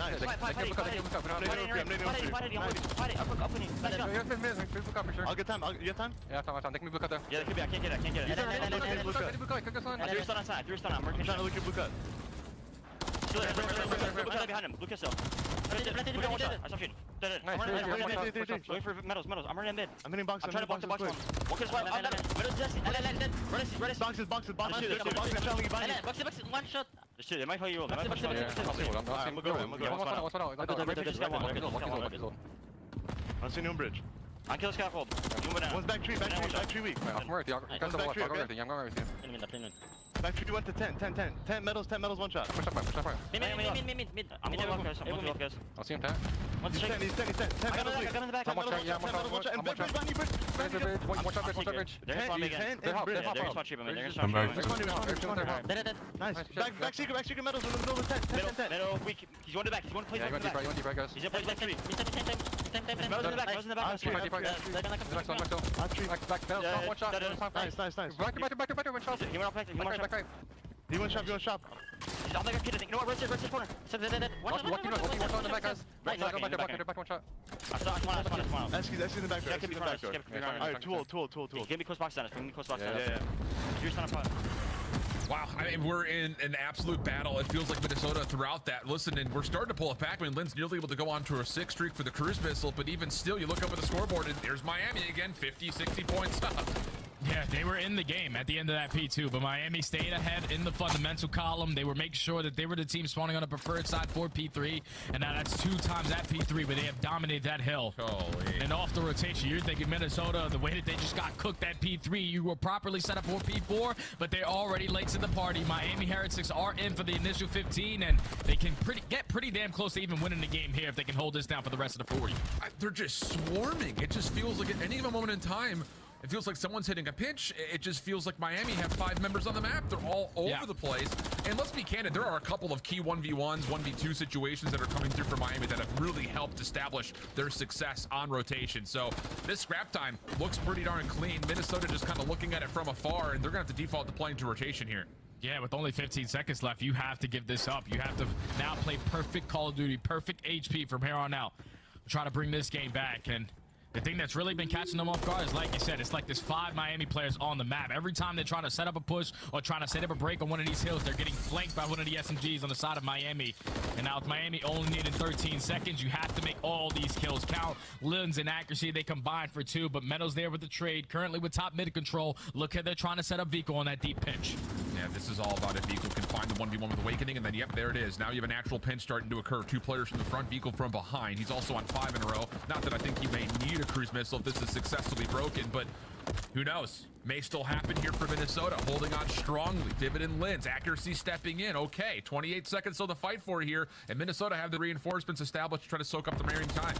Yeah, but now you're in a situation where if you are Minnesota, you have to not allow them to get any of that P5 hill, and you also have to start setting up off the rotation towards top P1. This is where Miami, with all those SMGs in hand, have been able to dominate. They find 3 in the feed. Last player up is going to be Vivid, so they find the break at the old hill, and they currently have top mid control. This is basically going to be GG.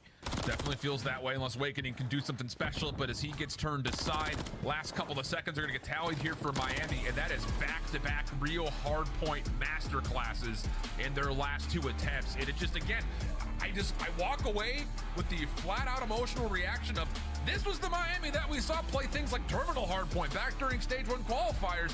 I don't know where it went. Maybe they just needed Rio to kind of get themselves going again, but it seems like the motor is absolutely firing on all cylinders right now for the Heretics on Rio. Yeah, they need a little Rio, probably a little match victory underneath their belt to start to get that confidence to show in their gameplay. You see it smiles all across the board for Miami. They said, there's no way in hell we're not going to be a good team at Rio. I know we started at 0-3, but we have the SMG, we have the pressure to make this one of our bread and butters, and it continues to do it. Continue to show us week after week now. 2 victories in a row on that Rio HP. Obviously, great performance from Meadows. 5K damage, 21 non-traded kills, and then Vico right next to him, 28 and 21 with 20 non-traded. Just every single time a pace needed to be changed, Miami were setting a tone. All around the fundamentals, I'm pretty sure the only time Minnesota won 2 rotations was at the very end of that P5 and the first rotation at P4. You're not going to be able to beat a team when you're late off the fundamentals, and that's what Miami made sure that they stay strong on this week. Was we do that little part, we're going to find a lot of success in HP that now puts them to 6-5 on the stage. And that's the thing too, you know, when it comes down to like how are Miami winning rotation, it's not just that they're chalking up the old time and then sending everyone there first. You get these little plays from players like Eric who are just kind of outside of not just playing from scrap on the old hill, but he's kind of cutting off rotational plays to where if he finds 1 for his life, that's enough to stop Minnesota from finding any numbers from rotating over. So it's just, it's so pesty. It's kind of the way that I kind of think about it, you know, reflecting back over the highlights here. And, you know, that was something we saw last week as well when they played against Carolina. And the interesting thing about it, let's just assume that this thing goes to subbase. They do the same thing there as well. It's just with more ARs than it is with SMGs, obviously. Yeah, and if you continue to play like that, that's what makes it super annoying to play against these kind of rosters. Because every time you're thinking, all right, they're going to chalk up the last 20, they're going to properly set up for the next hill. But no, those SMGs are creating layers off the rotation and even setting up pinches to make it a lot more difficult for Minnesota to execute the exact break that they want to come in. Just always being a nuisance, always being a headache on the backside for Minnesota Rocker. And unfortunately, they just could not get a read on it in map number 1. And If you are Miami, obviously you get your victory last week versus Carolina, but you only have one victory all throughout this stage. You can walk away with the second one. You best believe it's going to do some confidence to where they can cause a couple upsets at their own major. 100%. I mean, it's the right time to start getting hot. Oh, yeah.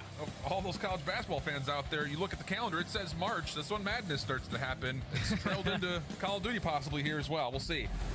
So off the game flow, now we start to look at what's to come. High Rise, Search and Destroy coming up. You heard the desk talk about it. Neither team particularly great at securing first bloods, but when they do, conversion percentage is extremely good, in particular on this map, Jay. So that has to be kind of the main focus, you'd think.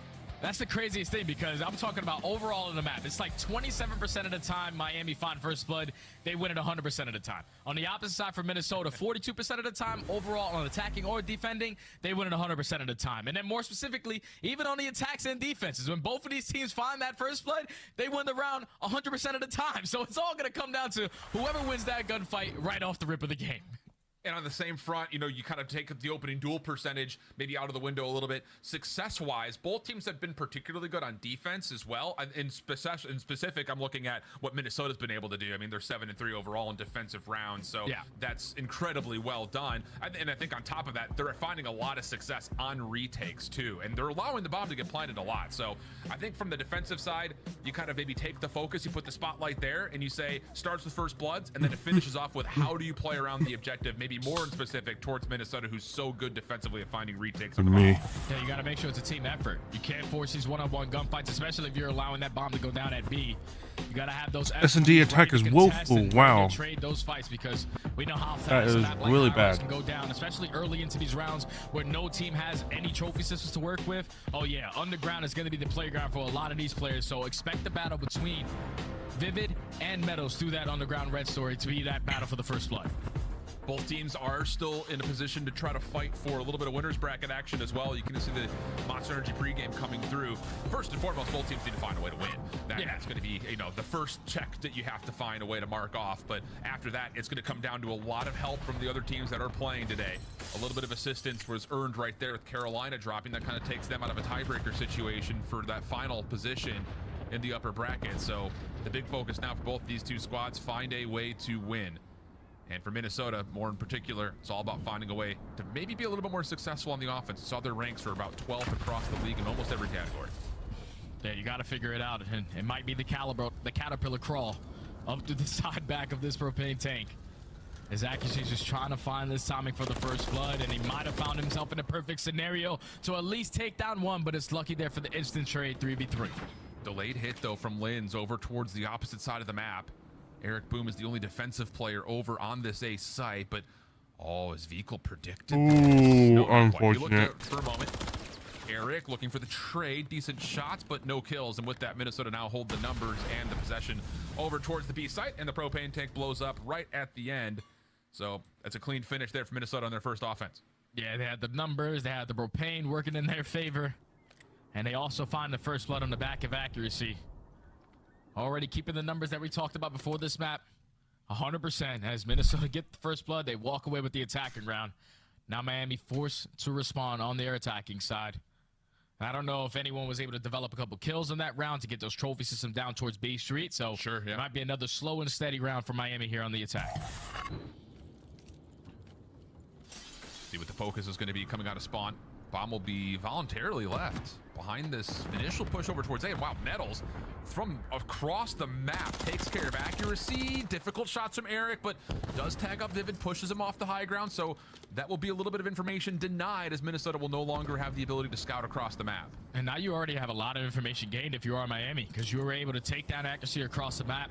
You already have propane control, and you already have crack shack, so you can start to push out over towards A. It's just to try to find this time and to work that bomb flank. There's so many different angles you can check from if you are Miami. Linz eventually is able to take down Vikal, even up the numbers at 3v3 now. Yeah, and they know Awakening's playing on the other side, top elevator, but it's just he's such a hard position to fight back from. And maybe Eric right there gets the information that he's vacated that premise. So Awakening's actually looking to isolate. Yeah, he's gone forward. They find a way to isolate on the metals, but Lucky responds. Big 1v1 here that Eric Boom needs to find a way to win, but gets caught on the mantle. And everything gets reset 1v1 between Lucky and Vivid. 25 seconds left. He's going to be able to recover that bomb, but Last information that you knew, Vivid was in his spawn. He's now already finds himself behind enemy lines, so he's going to be able to work this bomb plant down at A for free. But Vivid might catch the timing here. Yeah, how does Lucky try to set himself up post this plant? Ooh, that's so unfortunate. Defensive side of spawn, and Vivid just says, hey, how you doing? No worries there. Minnesota off to, I won't say a raging start here, but a good one nonetheless, 2-0 up. And that simply comes down to the play from Awakening. I don't know who invested that smoke grenade through bottom middle, but he just gives him his positioning from top propane, jumps right through that B bomb site, is able to find a kill and then find a second as well. Then once you turn it into a 1v1, Lucky, he gets the bomb down for free, but he's still thinking that Vivid is in his spawn. But unfortunately, he hit the ring around the Rosie all the way up to that B street and was able to find a freebie for Minnesota to now win 2 in a row. That's against the first blood, by the way, keep in mind. Yeah. So that conversion percentage, one of the two teams is not going to have 100% conversion percentage anymore. Nades aggressively set over towards A from Minnesota. Nothing landing, at least from Vivid's perspective. Beagle playing a little bit deep. Eric Boom a little bit further forward here. Double stack defense over on A, which means that this B site is wide open, and Miami's going to have to play retake here. Yeah, Vivid already got all the info he needed to get. Unfortunately, his teammate in Awakening does get first blooded, but he's instantly there to respond. Now 3v3, you have B-side control, but Linz, you could just relax there. Force your SMG to try to put this bomb down. It's Miami again in a man advantage. Yeah, I think he may have heard shots from Lucky initially and thought maybe I had some timing to push through, but not the case at all. And Miami collapse over the top of the B side. So not officially a retake since the bomb didn't get planted, but let's call spade a spade. They essentially had to re-grab the site, and they do it very cleanly. So good awareness there off that mid setup. And that just shows you right there that Linz is one hell of a teammate, because if one of his teammates are getting shot at, he's going to put himself in a position to at least assist them. But unfortunately, that's a gunfight he didn't want to challenge towards the top end of that B street. Puts his team in a man disadvantage, and then Miami with the numbers just trade efficiently in towards the B site.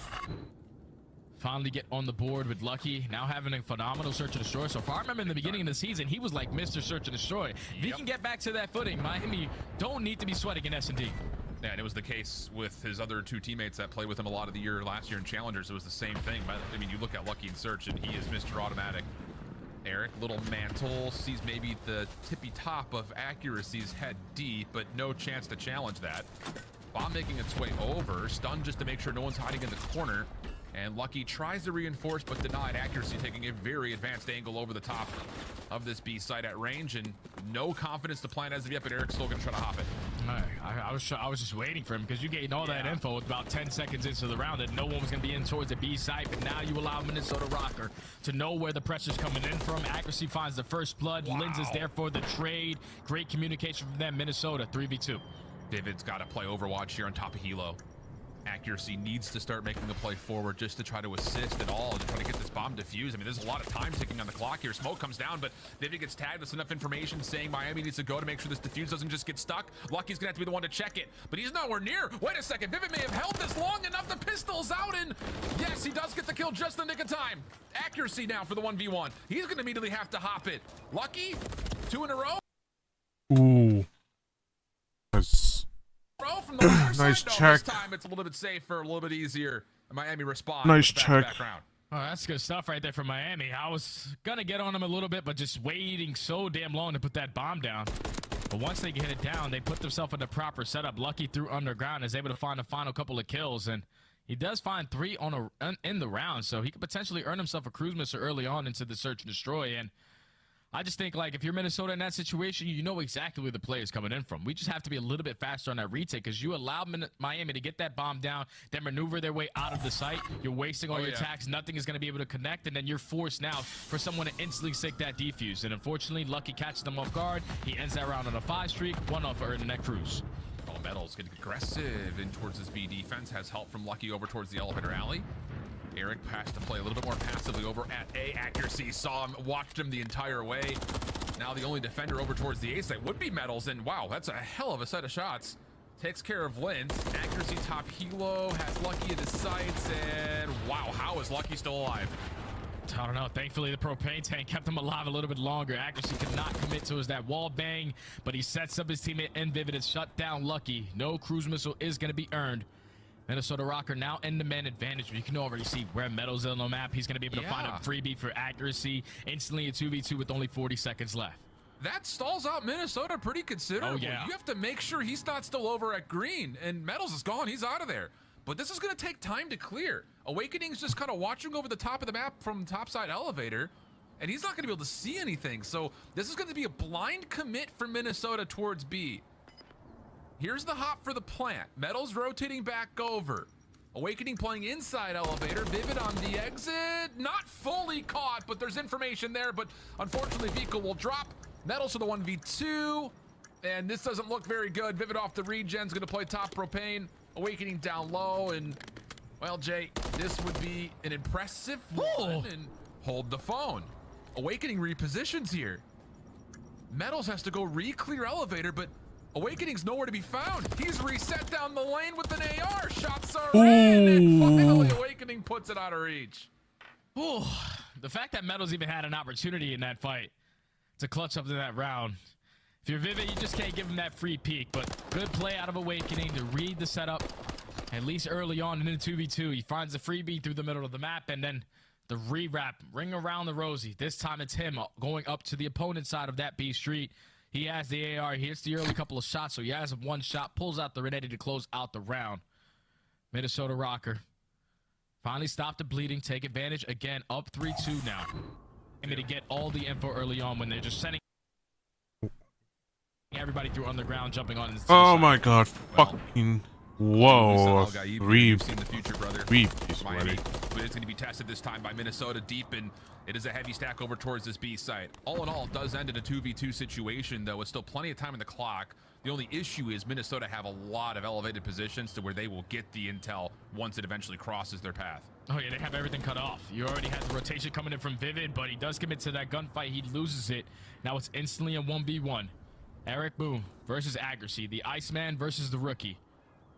With 45 seconds left, if your Accuracy, just try to back on up, forcing to beat you by putting the bomb down. Yeah. 35 seconds on the clock. Here comes the crossing of the paths, and it's just perfect from Accuracy. Okay. Not much Eric can do right there. I mean, it really is just down to, do you find yourself in a good position with the Rival 9 to take the 1v1? And Accuracy pretty much made sure the entire way through that wasn't going to happen. Yeah, it's just Minnesota took so much ground after it turned into a 2v2. You had top heli. You already watched them not push out of their spawn, so you had all the map control. You know, it's only a matter of moments for Eric Boom. When he walks out of the base, you have to check so many different angles of where Accuracy is going to be playing. Probably got to read that he's going to be in the back of his spawn, but unfortunately he does not check the elevator. And Accuracy clutches up in the 2v1 for Minnesota Rocker to now give himself a nice little comfortable cushion, up 2 rounds, back on the attacking side, and hopefully someone has a trophy on his left streak because these nades are coming. Accuracy only stun, does get top propane very quickly. A lot of the nades have been fired off early. Late trophy placed by Miami defensively deep towards this lane. Linz over the top, just making sure Vivid stays safe. He's hopping in for the plant. Quick play here for Minnesota. Miami going to have some sort of a gut check reaction call, and there's a trophy down to keep them safe. This is going to be a tough test. Because you have to check all these corners, but at least you take care of the bomb carrier. So now in the 4v3, make it a 4v2. Great read out of Lucky to catch Accuracy. Now someone just stick the fuse. All but Linz hops in, finds the kill, gets out of there. Awakening follows up to the middle of the map. Hold on a second. This isn't done yet. Awakening does get traded out, but Linz is still in a position to where he may just hop this. Smoke comes through first, and he's got mind games in play. Over the top. First one comes through, but Lucky right there just to make sure it gets cleaned up. That was close for Miami. There for Linz, but just flat out overwhelmed, and that's enough for Miami to find the defuse and put this back to within 1. Yeah, Miami found the first blood. They found the second onto Accuracy, and in the 4v2, someone on the opposing end has to walk away with at least a 2-piece to make that round even count. But once it turns into a 2v2, you're able to trade Awakening and a double chow. Not really worried about the smoke grenade. And those cheeky plays coming in from Linz as Miami read it perfectly. Now down 4-3. Can they flip the script here, though, fully? Because we haven't really seen them find tremendous amounts of success, even getting the bomb planted offensively. We talked about Minnesota, great with their retakes, in particular on this map. But at the same rate, they also let the bomb drop in and get planted pretty often. So can there be some success here for Miami to actually find a way to get this thing fully back to level terms? They're going to have to do it eventually. Lots of focus again back over towards B. Good nades defensively. Hold a lot of this back. Awakening also alerted that this play is on the way, and he will find shots to push Metal off his angle. Yeah, Metal's just going to back on up. Wait for his teammates to try to assist him, but This can play out perfectly if you are Miami, because if you can jump up through the underground, potentially find this kill for free on towards the B site, that could be just enough to work this bomb plan, as Meadows is going to try to clear it out. Yeah. This time, no stuns are going to be there, but Meadows gets the read on it perfectly. 3v3, but Vivid instantly there to respond, puts his team in the advantage again. Yeah, man, this is the third time we've kind of seen this same setup defensively for Minnesota. This time, Linz just steps into the site, though, but you've got accuracy kind of on top of boxes inside his defensive windows. He can watch anything. Just watching that ladder push. Vivid from Heli Stairs can follow up if accuracy gets the intel, and it's just so difficult for Miami to break through this setup with having no pressure at all. But somehow, some way, Lucky is able to walk right up through the middle of the map. Find that kill onto Vivid, and now with only 15 seconds left, you have to commit towards his bomb plant at B. So it all falls into the hands of Lucky. What can he try to get done? Ooh, that was close. Pushes right through the middle, finds a freebie onto Vivid, but then knows that the last two players from Minnesota Rock are in their spawn. Lines up the first onto accuracy, and then the snap onto Awakening.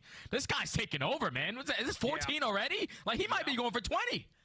14 and 5? Is that what I saw? Jesus. I know it. And the fact of the matter, like you mentioned, like, they win that round 2v2, moving through the teeth of the defense. Actually, it was a 2v3, wasn't it? Because Vivid on the stairs. And then you've got double crossfire setups from ARs deep in towards mid, and they still push through. It's 14 and 4, 5 in a row. So, I mean, Lucky has been a literal lifeline here for Miami. We're back to a 4v4 and 4-2-4 over on the scoreboard. And accuracy's going to get dropped early by Vehicle, the sole defender over at A, so now all of a sudden Minnesota have issues they need to deal with. Yeah, now they're in the man disadvantage, and if you give a kill to Lucky, you give him a cruise missile, he's going to put himself in a very good situation to potentially at least walk away with one guaranteed round. Awakening throwing a couple shoulders. Vehicles finds his second, this time onto Vivid. Instantly in 4v2. Eric Boom finds a third. And this is where, if you're Miami, you have to communicate to try to give Lucky this final kill. Bro. But Vico is feeling himself. He finds 3 in a round. Miami now at game point.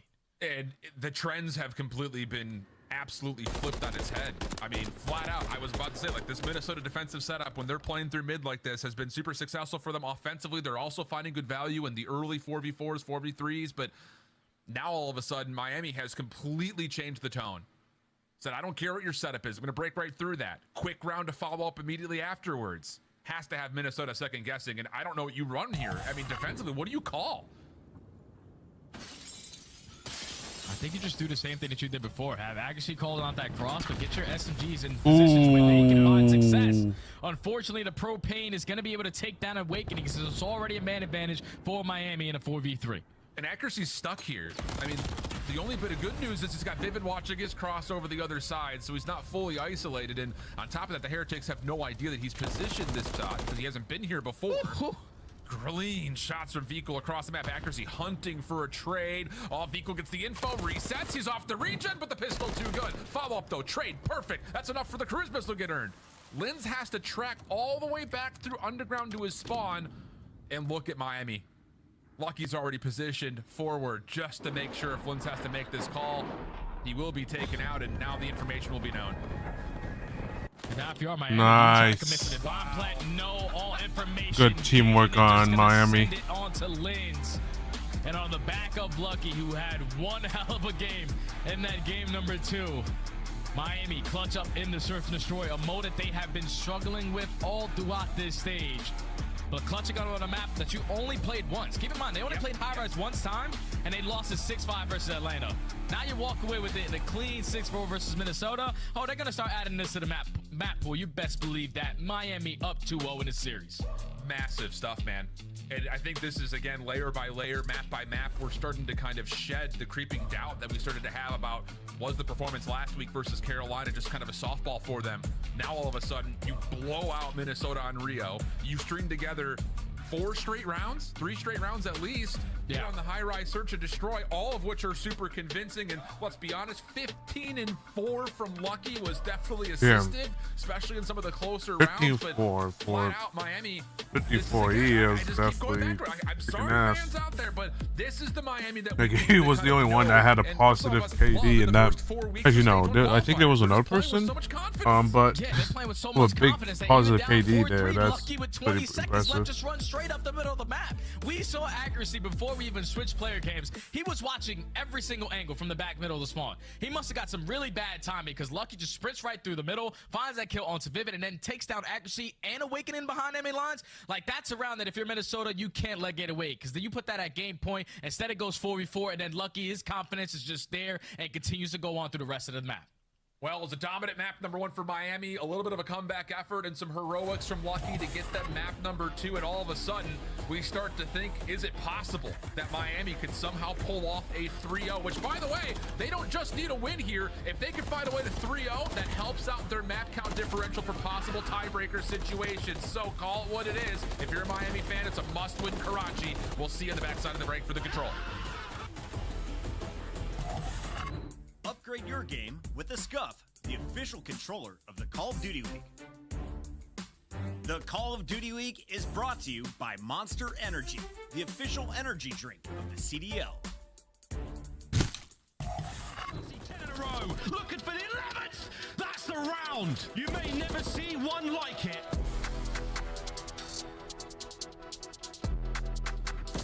Everyone from Vegas Legion trapped behind enemy line. This is tough.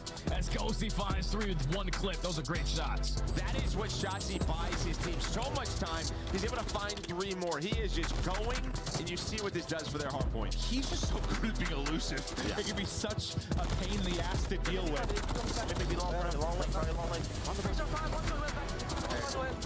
That was a very, very good listening, and a reason you're seeing this score busted wide open, and map 1 is done. This guy is insane. Same time, Asim once again gets a kill. He's got 2 in this round. Every time you get numbers, if you're Optic, Asim has brought it back. Asim working on the ace. That's 3 for him in this round. It was plant or hold for the kill. Dashy chooses to hold. Get a chow, not gonna happen. It's an ace for Big Asim. What a brilliant moment for the newcomer on this Boston Breed squad. FaZe holding it down, looking for the win right here and now. It's Abe and draws in the feed. Sim joins them for the posterity, and that's giving you the final 10, and that should be map 1. That is a nail in a coffin. He'll Simp, by the way, with nearly 7k damage, so Simp was almost untouchable. Shotzi might have the timing on the flank. No one's gonna turn. Spawners as well. Oh, come on. Shotzi's playing real good tonight. Nice tags. I don't have a clue as to how he has managed to survive. Shotzi versus the world. He can't get the 3rd, but here comes Shotzi, 10 in a row. Looking for the 11th. That's the round. You may never see one like it. Damn.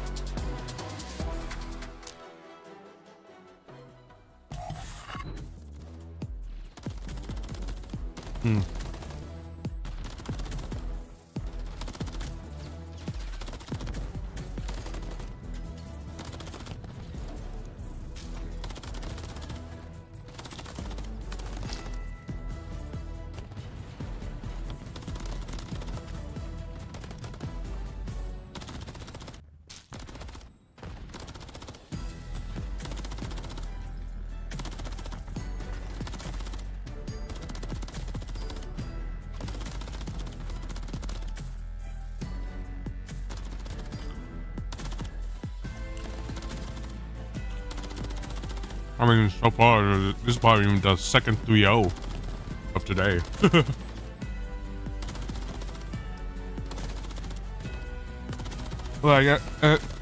Like as long as Miami can, as long as Miami just focus on what they the did for control, it'll be one hell of a battle. Welcome back, everybody. Like we kind of teased before the break, the winner's bracket is definitely still possible for Miami. It would be super helpful, not only if they need to win this series, Jay, but they also would love to see it go 3-0. And the interesting thing about it here is, this series doesn't get any better for Minnesota when you look at the maps and modes that are still ahead. So we'll talk about that in a moment. But again, this Miami team catching a little bit of fire, which means that, hey, sometimes the home team crowd just gets a little bit lucky, Jay. We got tickets still on sale if you want to come root the Heretics on in person. Oh yeah, make sure you guys scan that QR code. You can potentially find Miami Heretics making it out of that first round, because obviously the first major wasn't the best to them, but now they're going into their home turf, and the way that they're looking right now, they're definitely trying to cause a couple upsets at their own event. so far it's been, I won't say upsets necessarily, but it's been kind of eye-opening matches.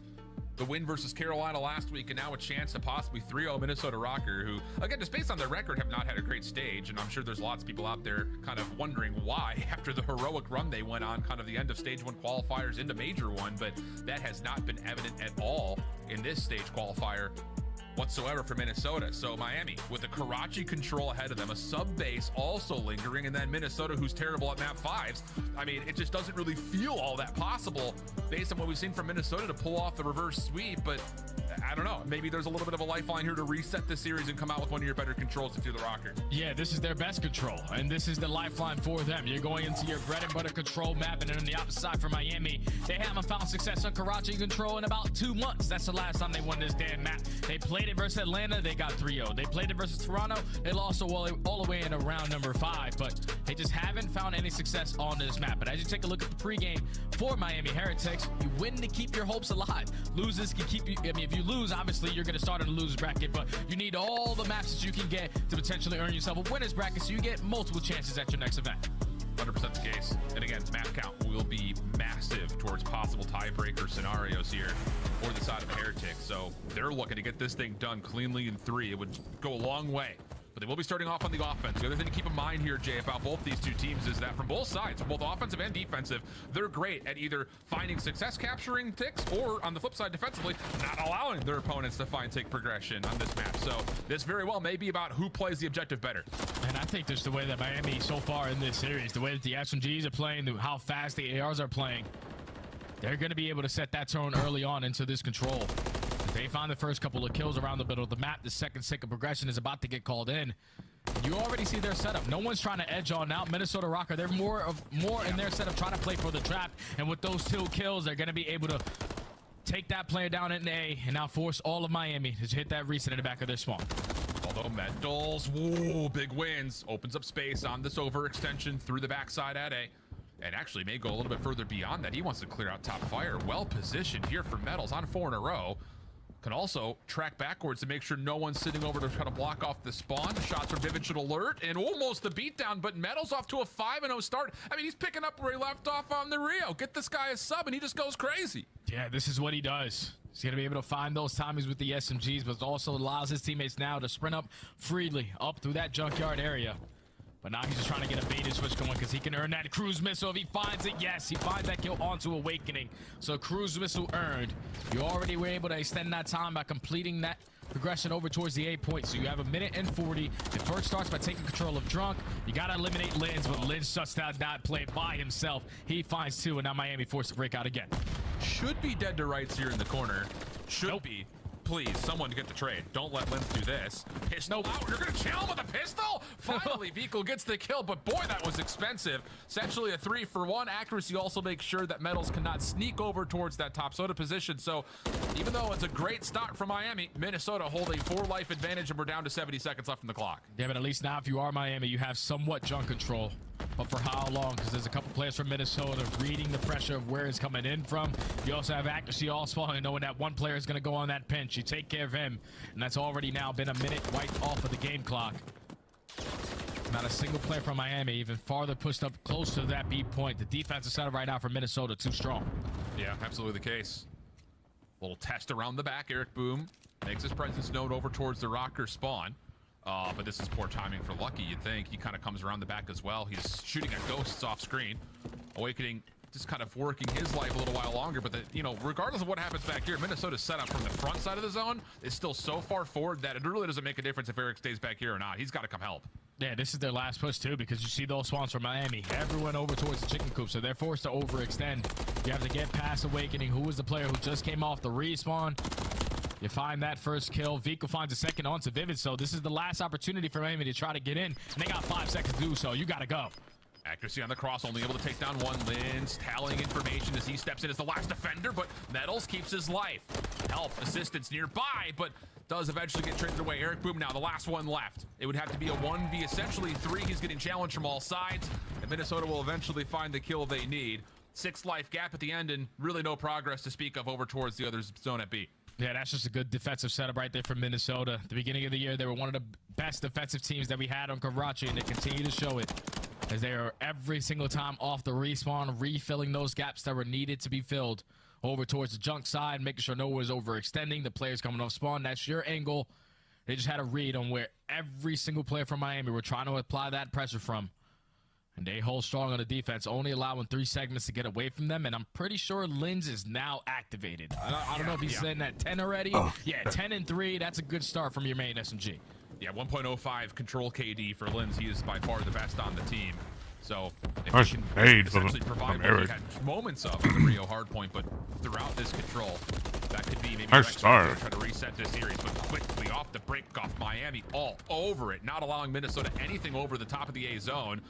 Eventually, Vivid will survive long enough to kind of keep the clock stopped, but Lucky, Top Bricks thought he had an angle at it, but not quite. Vivid wins it relatively cleanly off the reset, not quite, as Eric Boom will make sure that Miami continue to make sure this clock keeps on ticking.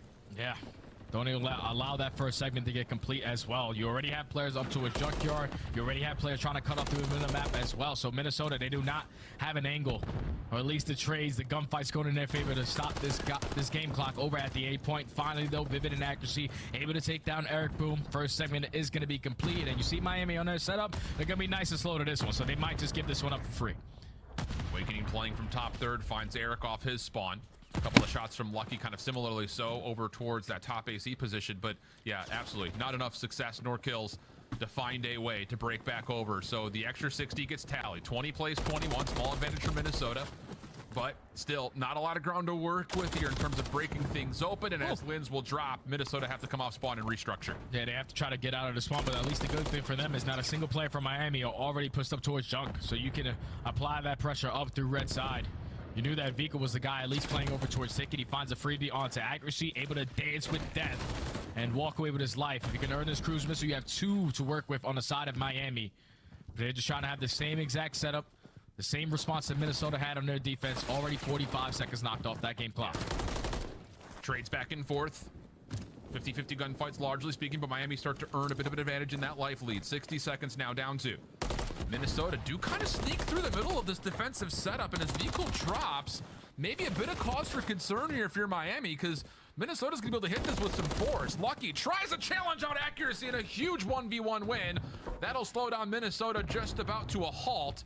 As Metals is also slipped forward, he tracks out Vivid, and now it's just down to finding these last couple of rocket numbers that have made their way in towards mid-map. And speaking of, it is just Awakening last one left as Vehicle finds the kill. Clean defense here for Miami now in the setup of the first spawn trap. And that was such a big kill from Lucky, because if he loses that gunfight, it all falls into the hands of Metals, just trying to shut down 3 players over towards red. But once he finds that kill, you see Metal with the heads up play, turns around, catches the player off spawn, and then Lucky continues to slay in towards top red. And now there's only 20 seconds left. Minnesota's last hurrah.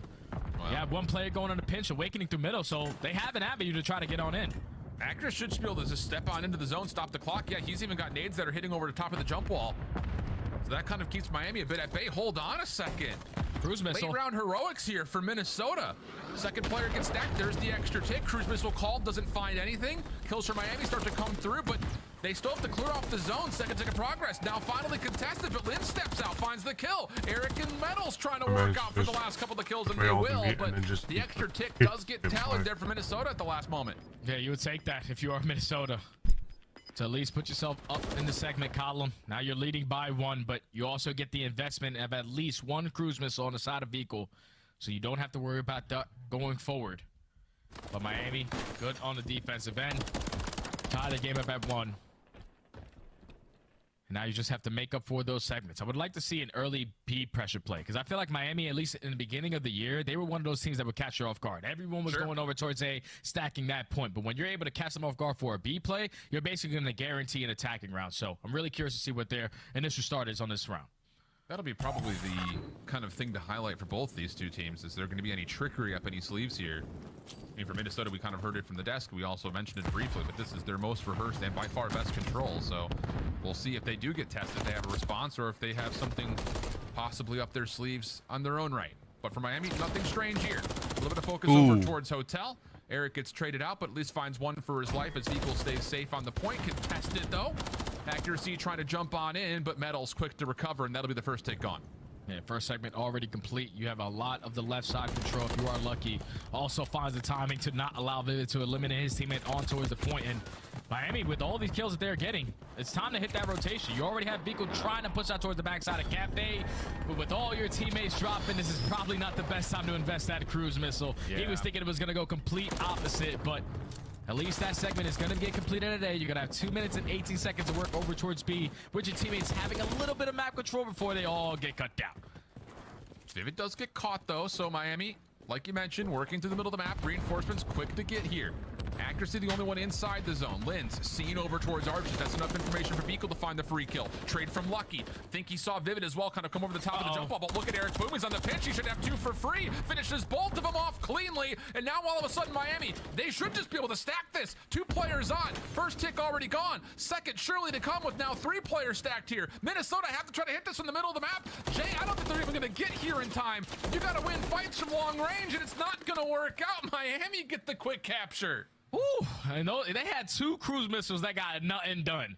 Keep that in mind. When you get a cruise missile, it's usually going to guarantee 1 kill, but when you're finding those kills close towards red, at least finding that trade on the Vivid, you keep influencing those spawns for Miami to spawn close over towards that red side junk, and they were able to just use their numbers to bully their way in through the cafe. Eric Boom ends that round on 5, but now if you are Miami, you're up 2-1. You're up by what? Now 3 to 4 segments? So you have to try to make that up if you are Minnesota, but that's exactly way that you wanted to respond on that attacking ground. Now 1 kill from Eric Broom until he earns himself a cruise.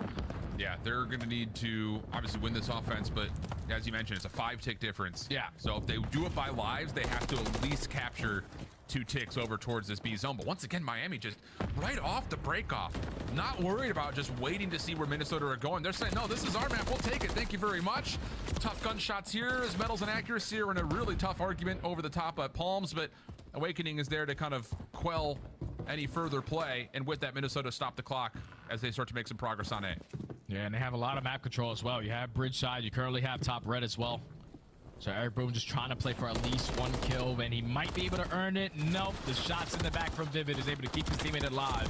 But the first segment does get complete. Okay. Now Minnesota find a couple kills in the feed. Now it's time to hit that go button. Let's try to get over towards B and hit that early transition. But Vivid gets cut down. Linz is going to get red on the flank. He does find that kill, but now Miami are going to get all those close spawns over towards Cafe. Falls into the hands of Eric Boom, who finds 2, shuts down that pressure. So it's going to be time extended, but Miami ready for the push.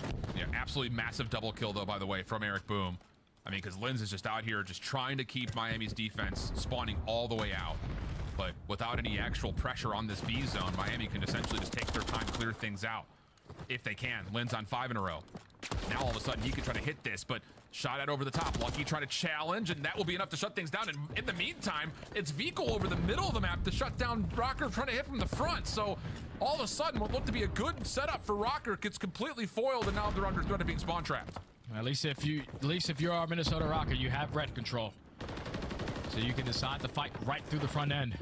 But these next couple of fights are going to be massive, because if you lose them, you allow Miami to put you in that trap, force you to now overextend up through Coop's side, and they don't find any kills in the feed. Last player up is going to be Awakening.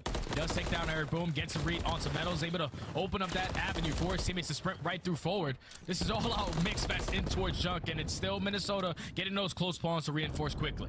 And Vivid may just hop on the zone right here and stop the clock, as they're just continually labored 1v1s in front of the zone. Linz tagged up, finally finished off by Metals. Eric still watching on the cross. Vivid eventually gets taken down, and yeah, here we go again. Miami just not content at holding still, but I mean, they are pushing every given moment they can. They're trying to win back these key positions on the map, and so far it's been very successful for them. 11v11, 40 seconds of the clock to go. And now if you are Minnesota, you have some map control. You already pushed them in towards red. You're found in initial 2 fights. All you have to do is eliminate these last couple of players before the rest of the cavalry jumps over that half wall. It's all about these fights. Unfortunately, they do not come out on top in the trade engagement. Miami up close and personal with those SMGs. They preferred those gunfights. With only 20 seconds left, Minnesota, this is your last push. Yep, absolutely. Even players coming off spawn will have to go in 1 by 1. So this was the last concentrated hit for Minnesota. Vivid dealt with immediately. Trade quickly there, though, from Linz. Follow up from Metals. It just feels like everything is being covered. I mean, give me a break. God damn. Miami just an absolute resurgence in these last two series. They'll get the series done 3-0 with a very clean 3-1, and Minnesota just continue to have question marks looming as now all of a sudden Miami's hopes at a winner bracket are very much so alive. Unbelievable that we just said that with any certain certainty. That's insane, man. They Well, just came out the last I two weeks kind of and knew played that some Miami really was good gonna Call make. of Duty. Was We're still talking gonna about fixing your mistakes take on a Rio HQ. They thought in the back of their comeback, minds, there's but no reason goddamn, why we they should go with three. This is one of absolutely those bread and butter smoked maps them. for us. We just have to figure it out. And when you figure out those rotations, you're gonna find success on map number 1. But the fact that they walked into a high-rise S&D, which was game mode number 2, and they've only played it one time, and that was versus Atlanta, probably a couple months back.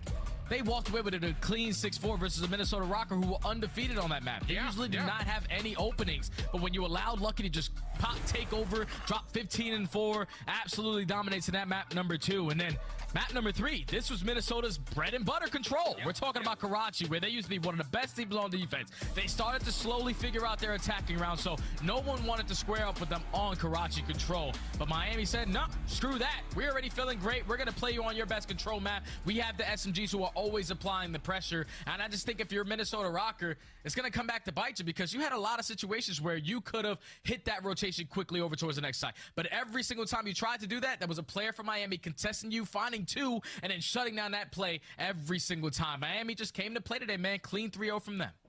I think we may have to do like a brief little analysis on this Miami Stage 2 qualifiers, because losses to Toronto, Atlanta, New York were pretty bad, but a map 5 loss to Vegas, a map 5 loss to LA Thieves, now 2 wins. Maybe we're sleeping on this Miami team a little bit, but we'll let the desk talk about it after the 3-0 comes through and the Heretics still have upper bracket hopes alive. Not just upper bracket hopes, I was doing some of the math here, Nameless. So with Carolina losing 0-3, that means that Carolina finishes with 11 map wins, 17 map losses. With the 3-0 for Miami, they now have 11 map wins, 16 map losses, a better map win percentage, and would have the A seed over Carolina in Puckett's current math bracket. I mean, with the way Miami has taken us on this roller coaster, I wouldn't even be shocked at this point. I mean, they played insane today. I honestly thinking that Rio Hardpoint was there first. That was probably the only map this entire qualifier Miami has shown any life on. I think that might have been a misstep by Minnesota Rocker allowing that through. However, I will say to that point, even though Minnesota were heavily outplayed and rotated in the beginning, they started to make a case for themselves around the second set of rotations. However, Eric Boom was a 2-piece machine. Even though he ended even every single life almost, when he got a 2-piece, it was to save the last 20 seconds of scrap time, or it was on the rotation. It was some of the most important kills of the game. Yeah, I mean, I think Minnesota was very happy with the maps that you heard. You know, studying Shift going through it, I totally agree with them. Like, this was the series set up for them to win, and they botch it again. Like, these little moments, maps 1 and 2. Let's talk about the first one, for example, Rio. They're in a great situation. It's rotating over towards Lobby Hill. They send only Vivid up the middle of the map. He loses his gunfight, and from there, we all played Rio. You know how it goes. You lose P3, you're likely losing P4 as well, especially when you're at a deficit. It's so hard to break. We get to the S&D. They have a 4-2 lead, guys. They're in a great spot. They have bombed down at B, all 4 players alive, and you get picked 1 by 1 to get retaken. These things can't happen. On the flip side of that, the turnaround from Miami, incredible, man. Like, these guys have looked so much better, and in this series, it was a statement. Like, we deserve to be in this league. They did make a statement, especially their leader. Let's take a look at your scuff play of the game. It's Young Lucky. Not even 25 yet, and he's still putting up 14+ kills. I mean, this Search Destroy was insane. The biggest change, like Nameless touched on it, was 4-2. End up winning a round, going to 4-3. It should have been a Minnesota Rocker win to go 5-3. Round number 8, but it is Lucky. They're in a 2v3, and he's 3 players. Like, he had no reason to get that final kill on Awakening. He had no reason to stay alive. Right here, we're actually watching in front of us, and he gets the 3-piece, and that is all Miami needs to solidify the win on this map. Yeah, picks up the cruise. The man was taking over. I mean, after the first 3 rounds, he had 9 kills. Like, he literally was going off, and that's kind of what you need, man. You're playing a high-rise, a map Minnesota has been good at. You take that up 2-0, you're going to bring that momentum, and we saw in stage 1 how good they were at Karachi control. Seems like it's back. We now have our monster winner spotlight with a spotlight on Vehicle. Welcome back to the show, my guy. The one player returning from the Mutineers. Now the Heretics joins us live. And Big Vic, we're coming home. to Miami next weekend. You guys have a chance of playing in the winner's bracket after that 3-0. What's the talk like in the camp right now? I'm pretty sure doing the math, you know, my dad is a big math guy, so he told me if Carolina lost and we beat Roker, we would secure winner's bracket. I trust my dad, so I think we secured winner's bracket, so we're pretty happy about it, you know. Wow. Big win from us, and looking forward for next week. Shout out to Daddy Vico, following along, doing the math for you every match. Vico, congratulations on this win, and congratulations on securing winner's bracket. You know, I was one of those people kind of screaming Vamos at the beginning of the season, you know, having you guys come back to the league, haven't seen you since Black Ops 4. You know, starting Major 2 qualifiers wasn't what you guys would have hoped for, and so I stopped believing in you. I think some of us did, but now you guys are back. Do you have anything that you want to say to the Miami fans as you are heading into Miami next week? Shout out to everyone that stayed on our side for when we were 0-5, you know. Eric is still adjusting to the league, you know. It's being on the big screen is not easy, so he's been working on himself, on his confidence, and he's been looking so much better, and that has helped us all overall in practice and in these last 2 matches. So I'm hoping our rookie of the season keeps up with us, because he's gonna show up on LAN and we're gonna do great things. And thank you to all the fans that stayed on our corner. We didn't take any of you for granted, so appreciate all of you, and we love you. Javi, vamos, man. You guys have righted the ship. What do you attribute that to? What was the change in the gameplay? Because you guys have completely turned it around in this last week. I mean, I think Eric mentioned it last week. Our practice wasn't going bad at all. You know, the top 4 teams are still, you know, the top 4, so they give us really hard practice, but the rest of the teams in general, we're pretty like we're winning most scrims. We're working hard against everyone, and I think it was just making sure that we translated our practice into games. You know, I feel like the top 4 teams, I think we played 3 of them, just are on top, so they beat us really easily. But it was a close loss against Vegas, a close loss against Thieves, and I mean, we just had like that little you know, zone to pass, and we did that these last 2 matches, so we're happy about it. Vico, final question for you. I need to ask a favor for our editor. Can you please just look into your camera and say welcome to Miami in Spanish? Bienvenidos a Miami. You're welcome, editor. There we go. That is Vico. That's your Monster Winner Spotlight, and we will see you on LAN in the winner's bracket next week. Have a good day, guys. See you. Didn't think those words were coming out of my mouth. Miami winner's bracket today has been wild, and we still have 4 matches before these qualifiers are finished. Yes, and we have one of the craziest ones at the end of the day tomorrow, but there's still one on the other side of this break. LA Thieves could steal a top 4 seed, but they gotta battle through Toronto. Can Envoy and crew keep it going, or is it LA Thieves and Dan Ghosty getting some revenge?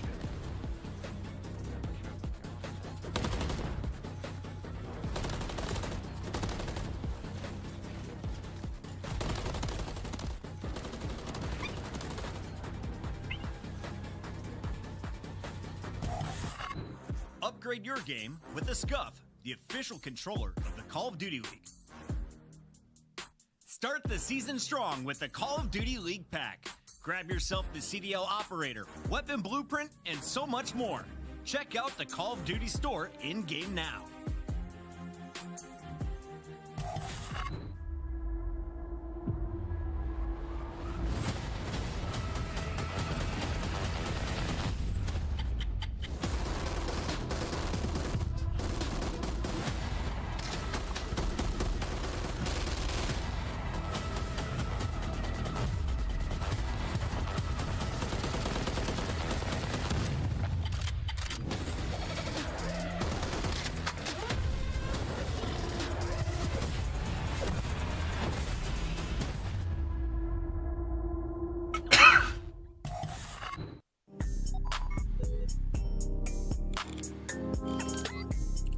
My best memory competing is probably last year with the Florida Mutineers, playing Optic in the main stage in the first event. We lost against them 3-2, but then we had the opportunity to play them again the day after, and beating them 3-2 was a really good memory for me. Talk about aggression. Rocker, 4 players over towards A. Zoinks! There's the second from Alex. Third for Alex. Oh! Fourth from Alex too. We missed it. Oh, one's MP5. Got him. The same clip. One's back garage, one back to garage, two to garage, two to garage, two to garage, dead. Last guy's on point. One shot time.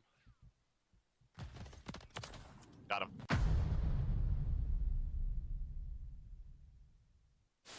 He's got to be so happy. He's finally doesn't have to worry about You're like getting first blooded in round 11 on his team. You're like an adamantium werewolf. Oh no! Oh no! Oh no! He couldn't get out, but he can do front flips. Oh, Daddy's hungry! Oh my God! Finally, he takes him out, but Oh god. dog warfare! I go Wilson, and welcome to the Call of Duty League watch party. How you doing today? Nice. I'm good. Nice as. Oh, no, he peeked over. Hit the res dead. Hit the res dead. Watch out. I'm really weak. Popping plates. Play down. Yep. I am. Oh, dude, I'm coming. Nico, you might be able to get me. Top. 3v1. I'm good. That's good. Oh my God! Go!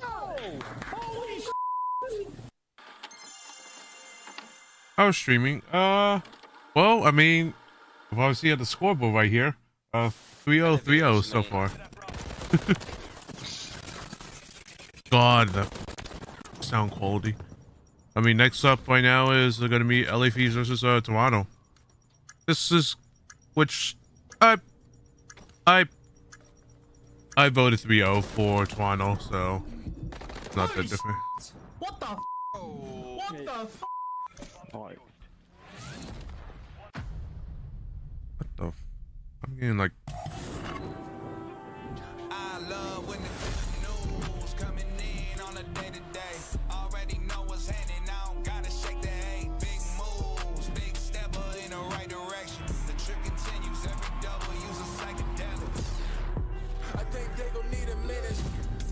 Look, I'm interested in making as opposed to making friends. Double bags. I've been paranoid having a safe place. I'll take a check. Finishing this drink should only take a sec. But Mark just cut me off. He told me that I go on stage and tan. Walk out to my own shit on the main event. Da Vinci my cologne after the show. She told me that shit was a favorite sense. Sprint a fan of spacious. We can take it friends. What happened next? Okay, I'm new here. What is the name of this amazing game? Welcome back, everybody. So the game they're playing is Call of Duty Modern Warfare 3. The not the number 3, but the Greek letters 3. Game 5 loss to Optic Texas. They're still the #1 team if you're looking at our overall standings. Where they at? But this is being played in a professional. Right now, this is in this scenario. This is being played in the professional esports. If you've already heard of esports, of course. But yeah, this is played in an esports esports setting. So right now it's going to be 4v4s. There's a meta. There are gun metas in this game, so you're only going to see mainly 2 weapons. So small things Toronto has been you're very good at it. I mean, they allow teams to. Oh, I'm not the one that's playing. These 4 the players behind this this anime character, which is me. These players in this stream are the ones playing. Tough competition. You can see for the Monster Energy pregame, sort of reiterating the S&D does look vulnerable in the last 5. But if you're talking about like just me playing the game just myself, I'm pretty good at it. I'm pretty good at it. Win here in stage 2. On the other side of this fight, though, it's not going to be an easy battle because you're going up against a squad that has been surging as of late. Let's break down the LA Thieves. Dan Ghosty and Afro now joined by Nasty and Crimp. And since this squad has merged together, a 4-2 record with their only losses to Optic and ATL. Can we be friends? They've been finding a lot of success I when it comes just to search and destroy. I just started to know you, so wishy-washy. It's been kind gonna of take a both sides bit. of the scale. And the problem with that is that they're going against Toronto, which is So still it's gonna take a disgusting bit and for heartbreaking. Don't get it me messed up. to, They're still top 3 when it comes see to if that we game can mode. be- And if though we can LA be Thieves, friends though, when it enough. comes to Monster Energy pre-games, it still continues to improve. 3-game win streak, respectfully, though. Those hardpoint wins are against teams like LAG. I mean, this is the team that was 1-12 in hardpoint in stage 1. They're now 5-5. They've been playing great in that game mode, and that was the first time we saw them play sub-base with this roster, and they looked unbelievable yesterday. So in this series, they're gonna have to lock up both SNEs, and they have to find a way to win a respawn. And I think it's gonna actually have to be sub-base. Toronto haven't played it this split, and Thieves got to play it yesterday where they looked incredible. So as Real our matchup high-rise modes come up Karachi here, sub-base there is invasion. opportunity in this series for LA Thieves. Okay. Karachi control instead of invasion control, though. Whenever we're watching LA Thieves win a game 3, it seems to be on a certain map. Yeah, for LA Thieves, there wasn't much they could do about the control in this series. As you can see, that's going to be a high-rise ban from side of Toronto, and that's the only control that LA Thieves have been comfortable on. And obviously, given the choice, they're going to now have to play Karachi, which Toronto is 6-1 at. There you have it. It's time to get our scuff predictions in, and all signs are Really pointing want to to know some. another LA Thieves. Oh, just kidding, it's Toronto. Really want to know some gaming skills. It will be fun, you know. No, it's Toronto today. Toronto. All Toronto fans are going Toronto. They're the #1 seeded team in the game, fighting for a top 4 seed with a win here tonight.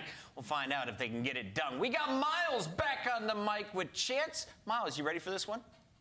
I'm ready for this one, Chris. You can't get rid of Chance and I. We're like furniture around these parts of seemingly working all the matches. It feels great, though, guys. You look fantastic, Desk. What a lovely day of Call of Duty so far. And who knows, this could be another Swift 3-0 if the pundits are right. But let's find out if LA Thieves Chance have got what it takes to go toe-to-toe with the Toronto team. And that is like the true test that they get. It's kind of perfect for LA Thieves as well, even if you're not expecting them to win this matchup. They've had a very successful Are you on Discord? qualifying stage. And the final well, match they play before I they don't. go on land is against I one of the just best, if not started to the know best you. team in the game. I do have a their Discord final server, round is gonna but be the best you cannot possible add me practice immediately you can because I don't know you. toe-to-toe and see exactly Let's just get where that you straight. stand. And obviously, I mean, we talked about Let's the get that. maps Let's just get a that little out there. bit. Hold your stuffed animal if you're scared, because there's going to be some new ones for some Or of these teams. Even let's kicking it off on a real let's get that hard straight. point. So Be dangerous. The 3-1 record for Ultra. SMGs can be a menace and Scrap. Well, but yeah, but I mean, if you do watch my, if you do want to see my gaming skills, you can watch my Twitch and see whenever I play Call of Duty. See, Let's find out how the actual match goes. and you'll be able to see my Toronto, gaming skills. LA Thieves, map #1, we fly into Rio. And the nades and the stuns are out as P1 is an absolute mess on this map. And LA Thieves, Chance, they get the first 2. Always nice when you get the nade kills off the opening break. Makes your job that much easier. I know Kleenex was just cracking jokes about it, but him and Insight talking about getting Cammy's trade. So teammates maybe a little bit of extra spice in this series for him. But for the moment, Thieves, great job inside the hill. Of course, well, that moment has dissipated. That's a clean 4-man wipe and the bad spawns for LA Ultra. Now I have the map on a stranglehold. Oh, yeah. Well, we'll see how long the stranglehold lasts. LA Thieves, there's too much air in the lungs for them to tap out now. Over to Insight, though. That lovely 3 spree continues. Final 15 here of P1 should go to the boys in purple. Pressure then out from Ghosty. Put your name on my submachine and the rival 9. my link to my Twitch is in the down below in the I love the description. decision from Envoy too. Instead of chasing the kill, stays around the time. Ghosty makes the play though, picks up a 2-piece towards the middle of the map. So you might be quick on this P2 break. I mean, Toronto Ultra basically turtle up around the hill. You got flanks coming through. Afro porting on the pressure, but Ultra, they alleviate the pressure on the back, and Kleenex gets the 2-piece on pillars. And the tight setup reigns supreme. LA Thieves, they are back to square one. There we go. White spinning solid chunk of time gunner in the first for LA Thieves. Now over to the second hard point. And the hot dog stand is open for business. Insight on the back line, can't get any more Ghosty. Encrypt the feed, pressure now on Scrap. How many can you take with you? Just one. Envoy wins the unfortunate. fight. That's Toronto Ultra's hard point still. That is so tough too. Yeah, Kremp gets that extra one, and maybe he could have, slightly gotten back in the game. Not too shabby on the score front for the moment. LA Thieves certainly want to keep the pressure, keep these players at bay. Nasty doing a good job just staying alive, slowing these guys down, but eventually Ultra able to make that break. We're going to have a 40-second lead going towards New, and Envoy already taking a route with Kleenex, potentially thinking about flipping those spawns. And you see where Ghosty's dying on the map as well, so LA having to look so many directions at the same time. The pressure for Toronto, though, is still going to be working the flanks. Insight pierces his way through boxes, just thinking about that contest. There it is. Dips a toe. They know where he's coming from. The Thieves pounce. 3 in the feed. Time still going their way. Toronto not too far away as reinforcements go. But number 4 is going to be the man who causing problems. Crimp though. The 4 spree is done. Afro now back on the stair line. Quick contest in and out. Ultra keeping the LA Thieves on their toes. Nice shots out of Afro. Gets the second as well. 25 to go here on third. You'll take all that time if you can. Ooh, that's Big win from unfortunate. Envoy. He might be able to nick the deck 20. I mean, everything for LA was so good up until they don't get that one trade. Still had the opportunity to fight back on this time, but you just see the amount of damage output that Ultra are doing even when they're falling. And from Ultra, they got what they wanted. They do flip the spawns. You might not get that scrap time, and LA Thieves might have sort of evened up the score count, but you do want to be spawning on the left side of the map for this hill. They don't have boxes controlling Afro, continuing to piece, slowing these players down, and Ghosty next man in line. He feels like the guarantee for the Thieves squad to get those trades. It's happening all over the map. LA Thieves nice and stable on this P4. Great shots as well. Dan Ghosty. The hard point's all his. There's Kremp. He's finding the time. Bit of a pinch now from Ultra. Lead change. LA Thieves back in this one. Kleenex is going to send it. Easy trades here for the LA Thieves boys. If they're able to make the play or push their way forward. Oh no, Insight gets his. Nasty's been pushed out of the hill now. Ultra have swarmed in, and that's a late break and a 20 solid second bit of time to have there. And Insight's so good too. It's like so uncomfortable to play against him because you know he's just going to be L-triggered, but when you feel the pressure from his teammates in like the backside of your spawn flanking, oh, you're forced to make a move. You run into his irons. It is a dangerous place to be. Even now, Ultra are just setting up a gargantuan pinch. Envoy taking the ultimate route. He takes down Ghosty, and well, the players on time are just food for fodder. Everybody getting wiped off the map, and that is a literal perfect break coming out of Toronto Ultra. Envoy able to pick up 4. Insight on a 4 spree as well. Yeah, look at this. Kleenex on the prowl now, looking for these players off spawn. Tags in a Ghosty. Enough to cause a bit of discourse in the lines of the LA Thieves. No stick. Over to the hard point. They go. Scrap takes care of Kremp. Envoy now on the low side of the hard point. He's on a bit of a spree. It's a 6. Comes to a close. Lovely work, though. He has the cruise. The crew's gonna come in a pretty big impact on quite a few of these hills, so easy to utilize. We'll see how they can pay off with it, but even without the crews for the moment, this has been a beautiful hold of this hardpoint hill. They have run the score up, and again, it all started off the back of just a monster pinch coming in from Envoy, so game-winning plays for the moment, albeit just for a 50-point lead on the reset, but staying ahead of the game, Ultra, they are going to be the first team to the new top. Massacre across the map. The LA Thieves, they mop up the remaining defending players of Toronto Ultra in these old points, but Envoy, oh my god, he's got another pair. 18 and 10, still with the crews to play. Magnificent work out of Toronto Ultra. Let's go for a listen in. Help me out here time. Nice. Up and shot. There's 2 hit. Yeah, I have you close. Run up. Huge for you, one shot. Crimp, one shot. There's 2 in here. I'll come get it. That's absolute. Both there, both there. It's all good. What's coming to you now? Yeah, and then one security. 2 shot to you. Chop weak. 3 at old. No right now. Push that cat maybe. Stun me. Yeah, yo, bathrooms. Yep. They're playing out. Top at skis too. He could have pinched bathrooms. Yeah, I think he did. Cool. Shot by the way. Bathrooms dead. Nice. I'm gonna hit front. Yeah, we should hit front fast. Shot at me. Shot at me.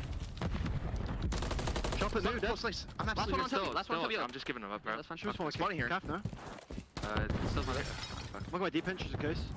One in the back of me. Stun him in the back. Yeah. One shot dead. I'm one shot. One more. Close. Shop, one shot. Still back there. Shop up soon. Shop and hold, I think. Shop still pushed out. They might spawn front of us. Never mind. Calf then. I'll hold pinch. I'll hold pinch. Shop now. Shop in. Dead. I start too. Ghosty. Looking at it. Let's be gate. Don't chop me half full. Spawn. Time. Not close. That's it. Time. Spawn behind the yellow. Gate. It's already out. Half full dead. Gate dead. Map soup. One half full on the left side. One shot. I'm so weak. It's push. Ghosty on the half full. I'm soaking. Yo, he dropped down, bro. Crimp shot. Crimp on top. Nice. Keep sliding. Dog now. I'm holding the gate right now. Dog dead. I'm playing new. I just want to one more here. Yeah, I have a crop shot. Stun me. One shot in the half wall. Laying down. 2. One jumping up top and then one close left. Dead. One more. Go new, bro. He's on the half wall again. Still not pushed. Nice. We more. I spawned pretty deep. I have a tree. One already whale. He went new. Yeah, I spawned garage. I'm making him sub, bro. Yeah. Already. I can hit like yellow. Deep whale. Deep whale and one cross caution. That's one garage. Like whale. Whale is absolutely dead. After here as well, no? Look like you, Rocha. One more stun, caution. Caution window, there's 2. In, caution, weak. Nothing will blitz. Nothing mid. On 4. And Toronto Ultra with the fantastic comms there, continuous problem solving in this ever-shifting Rubik's Cube that is Rio. And now it's just like, well, the bigger problem for LA to solve. You got to break this setup down. It is going to be absurdly difficult. Inside has had an incredibly comfortable game. He's dealing with the pressure from the entire team. Nasty is able to pick up 2. Maybe that can soften up the push just a bit. You're running into a blender, though, and Kleenex and Insight together. Well, they just body you. It's an 80-point lead. You are back again to square one, spawning so far away. Looking like they're not going to be able to get this time. No, not at all. It's magnificent brick wall of defense here. Or wait a minute. The LA Thieves are in. Getting ready to wax lyrical about impenetrable situations. They are inside the point. Next bit of time is all theirs. Rotation down as well. And what a turn of events this is. Old hard point time is about to be lost there. Ultra will take that. But now the setup once again towards the garage side of the map here on Rio for the Thieves. Well, they never actually got boxes control, so you can see the pressure. Ultra players literally swarming everywhere. It is 2 players around the hill that have to look every direction. Kremp might be able to pick up 2, but they were not able to keep these Ultra players at bay. An instantaneous break-in. The small opportunity they might have had has been quelled, and now, of course, Insight, maybe a victory lap with the crews. Players are spawning distantly. You got all your bases covered. Number 6, Kremp, going to be going on a flank, but his teammates in the meantime seemingly getting picked apart. Death from above, either way. Another spree developing here for the Ultra Boys, and this time it's Kleenex. Will he get a cruise? One more. And nope, Nasty ends him. 222 climbing, though. We are looking towards the business end of the game, and we're still on control of the hard point for Ultra. Insight there with the Renetti. It's not going to end here, but my God, he is absolutely melting these players right now. It just looks so easy for him too. Every single kill Insight's been collecting. He's just L-trigger shooting. Man, they underneath cars. They're running into well, irons and at least my pickups were not coasting with that hoodie up. troll pickups. Now, of course, though, we're having a similar situation. LA gets to the hill sorry. first, but you already see the idea of maybe setting up for another match. There's nothing they could really do. Insight could be out of the picture for a little bit, but they are just taking a deep route, waiting to set up for the kill, and it's because they got the cruise missile to roll through. Question is, who does Envoy want to kill? Get the guy out of time. See you later, Dan Ghosty. Still got time, though. No, you're running out of reinforcements. Thieves' numbers dwindling. Scrap now on the pinch, picks up his own. Final few seconds here. Nasty will get 1. Consolation. Can he get the player at the time? Has to move, has to fly. Gets it. Safe for now. Kleenex still in play. And this hard point is nearly done. Last ditch attempt now from the LA Thieves. Yeah, well, they have the cutoffs, right? Player over by top, vending opportunity maybe to work the flank. Scrap gonna hear that from a mile away, though. But really on this rotation, I guess LA, they have to do 2 things, right? It's only 3 seconds. You got to keep him out of ult time and rotate towards new. As he goes on a spree, but maybe too little too late, trying to stabilize. You still have P1 control. What? LA Thieves are certainly bringing the fight. Ultra, though, it's just a matter of time, you feel like, before they break it down. Oh, no way. Alright. He gets 1 there on the pinch. Afro wins a big one over the Kleenex now. Can he get his? And this is to end the map. Potentially another one-on-one engagement. Afro this time gives Ghosty a taste of his own medicine. Still alive and kicking. Envoy wins the fight. That should be the map. It should be done. No! Another contest. My God, it just won't end. Nasty's popping off. He's had a great past few hills. He was struggling early, but now bringing a little bit toward the table. Still, though, you have so many things on the map that you actually have to do. You want to put the Ultra players out, and again, just for the fact that there's 1 second, anyone on Toronto want to break this hill in the final moments. They are going for the swarm. 2-man down on the feet. Nasty, one of the last men on defense. It is not going to last. Ghosty versus the world. Can't get it done, and Ultra finally close out map number 1. My God. Wow, the LA Thieves proving that when the chips are down, they were not out of it. If they had that same resolve to sort of the middle of the map, this might have been a far closer Rio hardpoint. But you're absolutely going to need to rehydrate after that one, lads. That was a sweaty one. Nice start to the series. Ultra take the lead. I can't tell if Insight looks sick or maybe just a little bit bored, but either way, he was as focused as he needed to be in the map 1 because it was very comfortable from start to finish. 31 and 18, 5,400 damage. It really did seem like anytime we were watching his point of view, it was just very comfortable, very easy. The kills falling into his lap. And Miles, I know you touched on it when the listening ended. They're just a paranoid team, but that's how safe you have to play in this game. It was a constant string of I think they're spawning here. I'm not sure. I'm still going to watch the pinch. Okay, is this what's happening on? I don't know. Just in case, just focus on this. And they're always making sure that they are paying attention to every little possibility that can happen on Rio. And keeping things under control for the majority of the game. Efficient work out of Ultra. Yeah, great job. Again, Ultra, there's that communication style of eliminating all possibilities. Whatever remains, however improbable, is the truth, my dear Watson. And there you go. They find the spawns of these members of the Thieves. They apply the pressure. And once they really got things going, there was no looking back for Ultra. They were just so strong. 3 sets of streaks, massive runs individually. And as far as the time goes, I mean, the stats showed it. Wonderful work in the assist department as well. All bases covered there for Toronto Ultra. A spicy start. And the LA Thieves, again, kudos to them. A very strong showing, especially towards the late game there. But many will be questioning, was that a strong showing from the Thieves, or was that a sort of moment of relaxation from Ultra? Because let's face it, by the time we got to that moment in time, the finish line was so close, they could barely lose it. I did have a quick look at the weather charts. The reason why Insight's probably wearing that hoodie is because it is quite cold up north at the moment. Our current Kings of the North are enjoying a chill in the weather department. Over in LA, though, it is not cold. Let me tell you that, boys and girls. We're sweating over here in my little studio. Better go to high rise and try to catch some of that sweet high altitude air. Search and Destroy coming up next. Commentator of the year at one point in time, and a meteorologist. Who knew? A man of many talents, Miles. The gas, mate. The gas. Not shocked by this, but what I am shocked a little bit by is the high-rise S&D. It's it's the first time LA Thieves have played it all year. Brand new for these guys on that front. And then, of course, for Ultra, it is only the second time that they have played this map all year. So a bit of a surprise to see. But, of course, I know the theme from Ultra. Basically, this entire stage has either been working on the map pool, which they've been spamming Rio, Hardpoint, and S&D seemingly at every given opportunity, or even when Ultra are playing against the other best teams in the game, they're squaring up and going against them on their best maps. So these two teams looking for the experience, looking for those reps, and deepen that map pool as much as possible. But S&D has been an interesting thing for Ultra because they have been getting slammed as of late, like 9th overall on the opening duel win front. Their conversion is still fantastic when they're getting the Bloods, but I know they've gotten, double 6-0 or 6-0'd by Optic at one point, 6-1 on another front. Ultra has been on the positive and negative end of quite a few 6-0s in S&D this year. And of course, now it's a brand new map for them, so we'll get that look on high rise to see exactly where their head's at.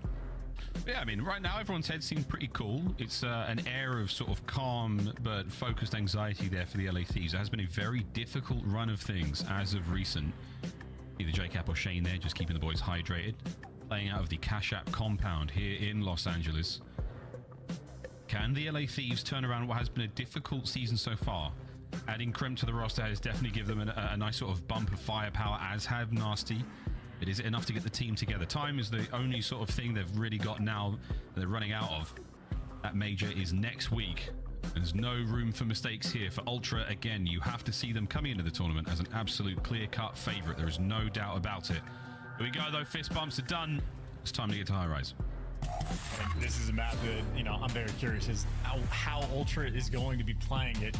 I think their 0-1 record, it might have been like one of the first or second S&Ds they played all year, now that I think about it. Because I'm re-remembering the analysis I was giving at the start of like Envoy's a player, loves to go on the flanks, the underground routes, he might go for the domination, but ended up losing it in a 6-4 fashion. And well, for S&D, it's been a struggle point for Ultra. For Afro, it's been his time to shine. S&D has been his bread and butter so far throughout stage 2. 0.85 kills per round, towards the top of the league. If you're 0.9 or above, you're feeling fantastic, and he is just underneath that margin. So Afro's a player to look out for, but talk about the underground domination. These fights can really set the tone. CleanX maybe versus Afro down low if anyone overcommits. No one's committing nothing whatsoever. This relationship will not get very far. Just over a minute to play it, and no one really seeing too much. Here comes a commitment towards the B Street. Finally, the Ultra boys looking to take things a bit more seriously as they're making their way forward. Scrap on the outside. Will he be able to catch Ghosty? He caught wind of it. Oh, on the other side of the map now, tags either side. This is going to be the start of the round now. 45 seconds to go. Oh, and they're going for the bomb plane straight away. So a 4 versus 4 with the bomb plane, and Ghosty is going to fall. Ultra finding all of the kills, and Afro, well, he's made his way towards the bomb. 2 players up top, good shots, but still a man disadvantage. He's waiting for Nasty to get in the mix, but Ultra players are crawling all over the map. There is nowhere you can go. That is an efficient first round outside of the smooth moves. Afro, well, his teammates saw him, but he didn't, and a little bit too late. Ultra dominant in round number 1. Yeah, without any sort of pressure on the map, Ultra just creep in towards that bomb site, scrap the man and get the bomb down or he gets the first blood actually as they get that bomb down ASAP. And after that, it's curtains. There's no hope. Even the gun skill of the LA Thieves not enough to save them then. Toronto Ultra laying the foundations for the round win there in the first. And again, just incredibly efficient. No time wasted. I mean, good stun and nade usage as well, just to go for the clearance. And as soon as they found that opening, no time wasted. Now LA Thieves turn on the attack, and I assume a lot of standard stuff is going to be coming out. Ghosty actually the bomb carrier for the squad. That means your SMGs are going to want to be making plays. Then Ghosty will just find an exploding propane tank, and it's Envoy last man standing somehow gets the second kill. Afro too busy running, not getting the trades. And for what could be the first 1 versus 4, I believe, of the year, here's Dylan Envoy. Oh! Nearly. I was hesitant to say anything there, but Ghosty knows of steel keeps it all together. LA Thieves bounce back, but hey, man, yet to get a true 1v4, a true ace in that regard. The spiciest of possible. Tons, though, we've seen in our CDL ranked play clips. Keep those coming in, folks. CDL TV's absolutely popping. Thieves, though, good looks out of them. Let's see if they can keep it going. And on the flip side for Ultra, this is only their second time they've played this map. They might have forgot about that massive exploding propane tank. It can be a problem from time to time. So what a first blood there from Dan Ghosty in the previous round. And yeah, if I'm Kleenex, blow up the barrel. See if you get a free 2. I feel like we all forget about it, you know, and it hits at the worst possible times, especially here in Search. And here goes another one. Afro. Ooh, that's unfortunate. Oh, no. It's such a nightmare. Well, it's a 4v2. Kleenex technically gets the first blood. Massive advantage here for Ultra in the attacking round. Ghosty desperately trying to level it up. Not going to happen. Oh, my God. Pain in the arse. A colossal pain in the arse. Get that checked. These boys are shooting too. I think Dylan Envoy might deserve the credit for that first blood on the. I think Nasty got it, but it looked like that nade was an absolute peach. So yeah, whether it be your team that gets the credit for the kill or Envoy, maybe good news takes one away for him if he was going to be playing for the cruise missile. But either way, absurdly dominant round on the attack there from Ultra. Guns are singing sweet, and Envoy, a map that you imagine can certainly be his playground. He has been thriving thus far. Right now from Ultra, dodge massive exploding tanks. LA, keep those nades up. Any more propane shenanigans in this map, Marvin? Oh yeah, we might get it. Scrap. Now this one's safe. You can be right next to this massive exploding barrel, and it's perfectly fine. But if you're far away from the other one, that's a problem. How dare you? Don't be too far away from Afro, though. 2 HP and a big win here in the round. He gets himself 2. Nasty. He and Afro now versus Envoy and Kleenex. It is a submachine gun Rival 9 throwdown here on High Rise. Bombs soon to be recovered. Hopefully. There we go. And Afro now. Oh, I think Envoy may have caught wind of the play. This could be a deciding kill. And that should be the round. Take it back. Nasty's. He's got himself an MCW. Oh, dear. Here's a moment of shenanigans chance. I do believe Envoy saw him, though. No, he didn't. No, they absolutely saw him. They have to know. Do they? Maybe they didn't. That's actually unreal. Unbelievable. He's going to get his plant down. Nasty now puts himself in a situation where he might be able to get this done. Guns up at the ready, son. I hope you're at least in a position to take these fights. There goes the propane tank. So he's got out. Yeah, they have no intel. This is super doable. Byron Plumridge has gone for a bit of a walkabout. Less than 30 seconds to go. Kleenex with the MCW. Perfect timing. That is so right unfortunate. Weapon in the right place. Envoy there for the defuse. A moment there from Nasty to turn things around massively for the LA Thieves. NT go next.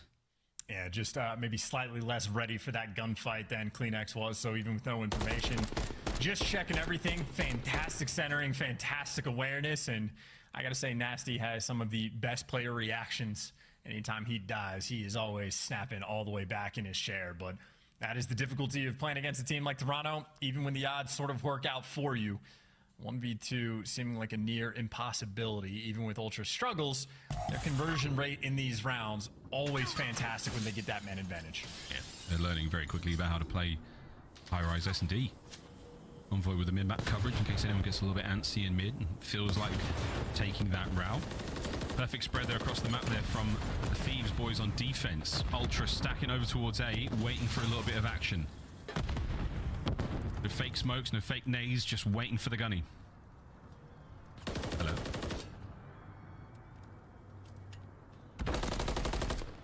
This might be our first blood. Krem trying to stay alive. It's Scrap with the MCW at range. Wonderful damage, not enough for the kill. 50 to go. It's also just about the only information Ultra has. Everybody else on LAT have been very stagnant, so tough to read on these corners. Now you know Ghosty's in the back, but you see the spot Nasty's put himself in. If he ever gets the call out, they're planning on B. Nasty will swoop in with a free kill, and if you go down B Street, it might also be free. Envoy near bomb. Afro gets the kill, so the spots right now still on point. Brilliant work there. The hit and run from the LA Thieves. Nasty's holding that street like his life depends on it. There he is. He gets his kill on the clean X. So this is a beautiful round there from the LA Thieves. They held their ground. They've held what they've got. Insight might be able to catch a couple of kills here, but a 3v1 at this hour, not likely. The Thieves. Good round. That's a good setup as well. And I think the patience as well certainly pays off. If they start trying to make plays down the B Street, because you did have Toronto more or less leave it open. Like, that was a pretty heavy stack over on the tarp side of the map, but LAT trusted in the comms, trusted in the setup, and the patience, again, pays off. Nice round there from LA. We've also had back-to-back rounds of dodging those massive exploding propane tanks, so I love to see the adjustments from these pro teams. I mean, when did the game come out? Late October, early November? 2009, I think. Yes, in theory, you're not wrong, brother. Here we go, though. Nades up. Propane go boom. Frag grenades go boom. And soon the rival nines will go brr. Ooh, I mean, this might just be a free round. Unless number 8, number 6 can find like some early kills in the middle of the map, Kleenex is going to get maybe a free kill. Yep. And that's the guy with bomb. Kleenex is never going to expect it. Why would you even check it? But for LA Thieves, you have to wrap all the way back towards your spawn and find Kleenex in the meantime. Good luck. Have fun. But actually, they catch him out. There you go. So man advantage. You just got to go get that bomb. That's tough. Oh, nasty great timing there. Peeks or pies the corner, catches out Insight. Last man up, Envoy. And they would have procured the ace previously. Oh, right, he may have snuck through. Damage, no kill. Thieves with another strong round. And I gotta say, that's kind of a funny one too. I don't think you would ever expect A, Ghosty to be the bomb carrier, and B, having it be the bomb carrier sitting in his own spawn while his entire team is pushed up like actually around the objective.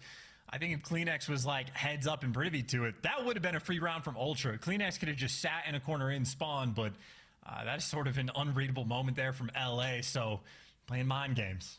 Some plays are so bold, let's say. Let's use the word bold, not something else. It works out. You can't read that. Love that. The unreadables. Well, we're 3-3 here on High Rise. Things have turned around wonderfully here for our red-clad warriors. Ghosty backs on up. A lot of damage dealt his teammate Krem, and Ghosty now finding their respective kills gives the boys of LA a massive advantage. Insight fighting for his life for Toronto, trying to pull things back 3v2. Oh, Afro, I was going to say, he's been doing the scaffolding hot from both sides, though, and nearly had a freebie. Scrap able to stay alive, though, but with the man advantage, Afro doing the smart thing, backs down. Even Kremp making sure to play on the same side of the map with his boys.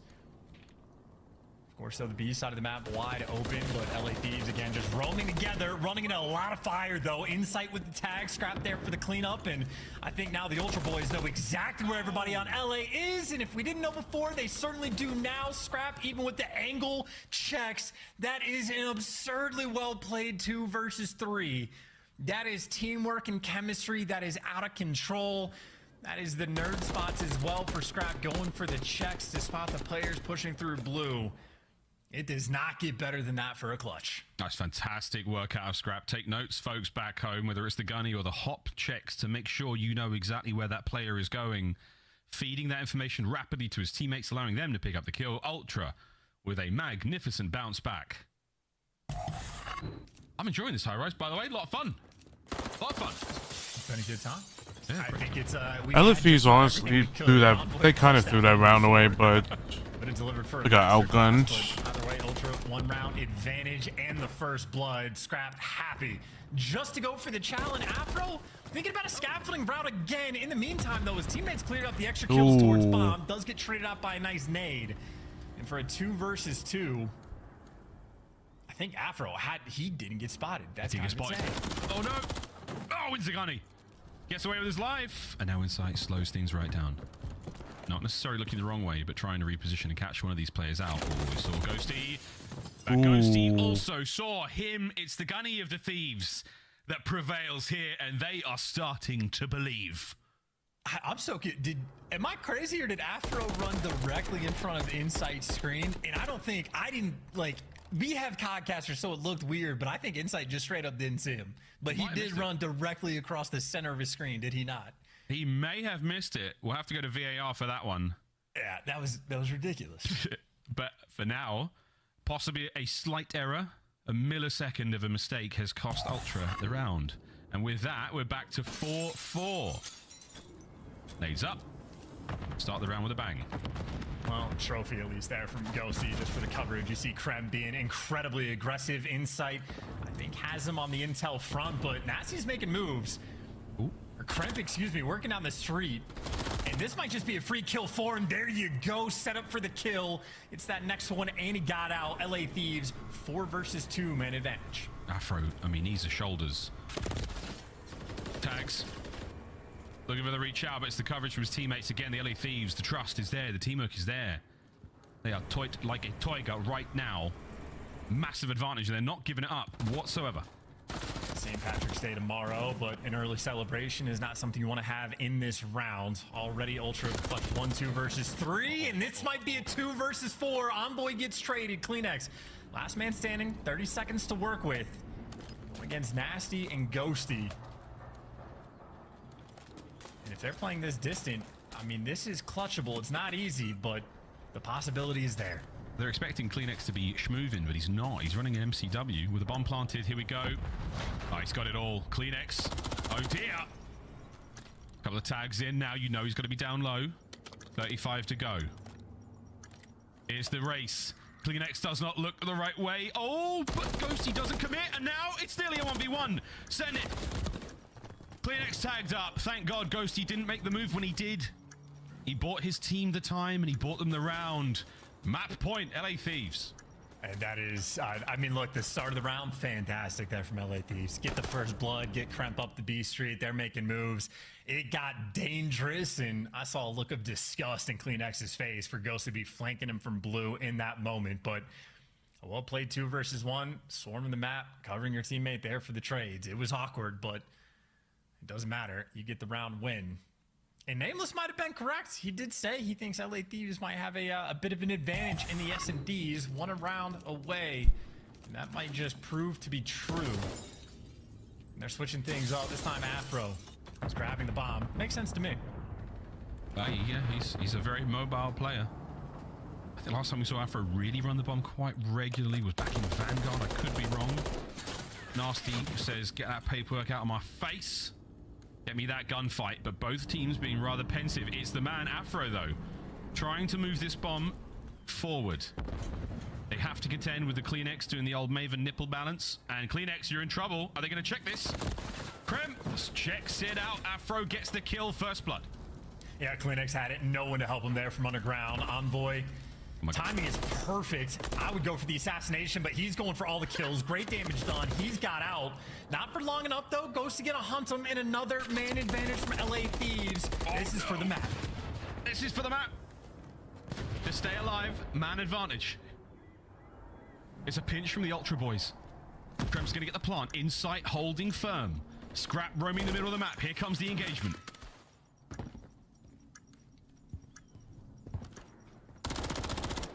Afro gives his boys the biggest advantage you could ask for. It's on the Scrap now to win the 1v3.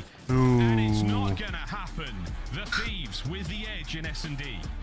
Dude, Nameless called it. He was correct. And Thieves making plays as well.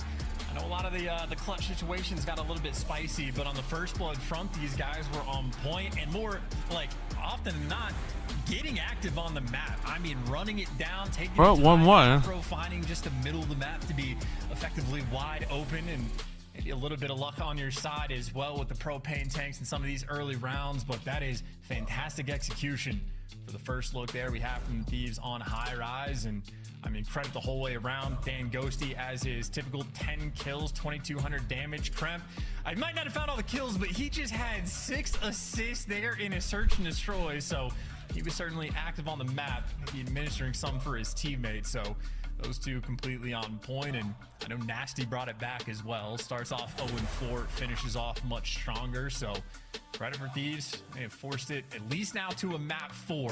Karachi, one that is going to look very dangerous. Ultra have a 6-1 record overall, but Subbase is another one of those that Ultra playing with the map pool just a bit. Just enough to play with our hopes and dreams of maybe going the distance with a map 5. Do Ultra have what it takes to close this one out in our next control game? We will be seeing that Subbase whatever happens, folks. Or can the LA Thieves keep the momentum going and do the unthinkable? Bring down the Toronto Titans. Ultra versus Thieves when we get back after this break.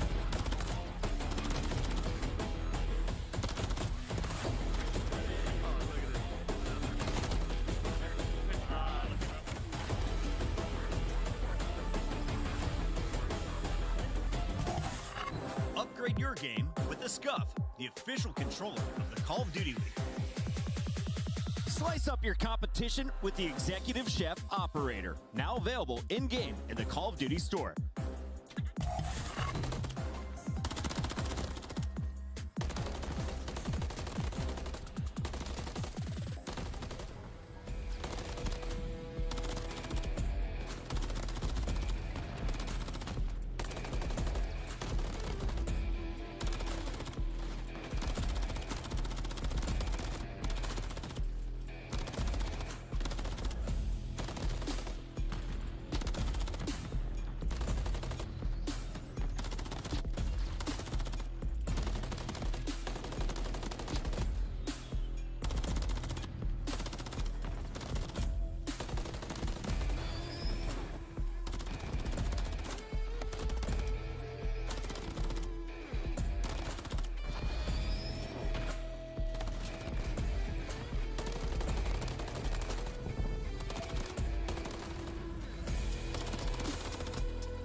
gentlemen, that's right. We've got fidget spinners and memes taking place here in the Columbus, Ohio CDL studios. It is literally non-stop, and everywhere you look, there's something happening, folks. So enjoy the view while you still can. We're almost ready to rock and roll into our next map in this exciting series, the final series of the day. And we've got ourselves a little bit of a controller play. Chance, I think you saw something there that looked quite fun.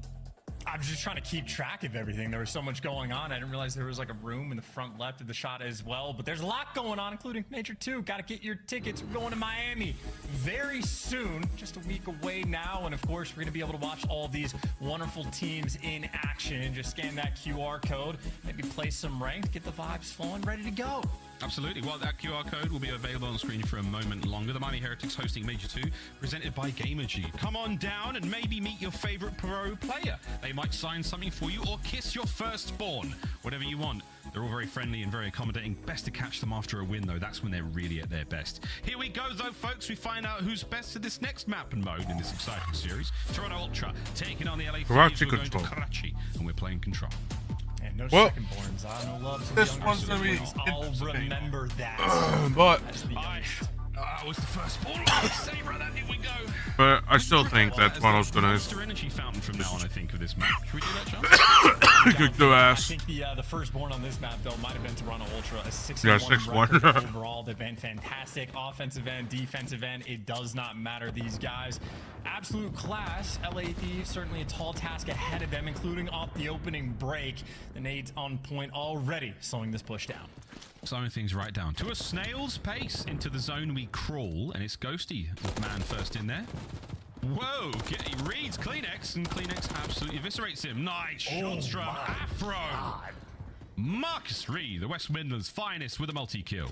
Yeah, Rival 9 can do that. That is absurd. Clean shots there from Afro. That's one of those moments where anytime Afro drops under a 1 KD, I'm just like, how? Like, I see him when he shoots. He, like, an electric point of view, but maybe too twisted for his own good at times. Now in a situation where he is the only one on his team getting kills. He's 4-0 and getting hunted down as well, so not even a cruise missile going to roll through, and now you're getting spawn trapped.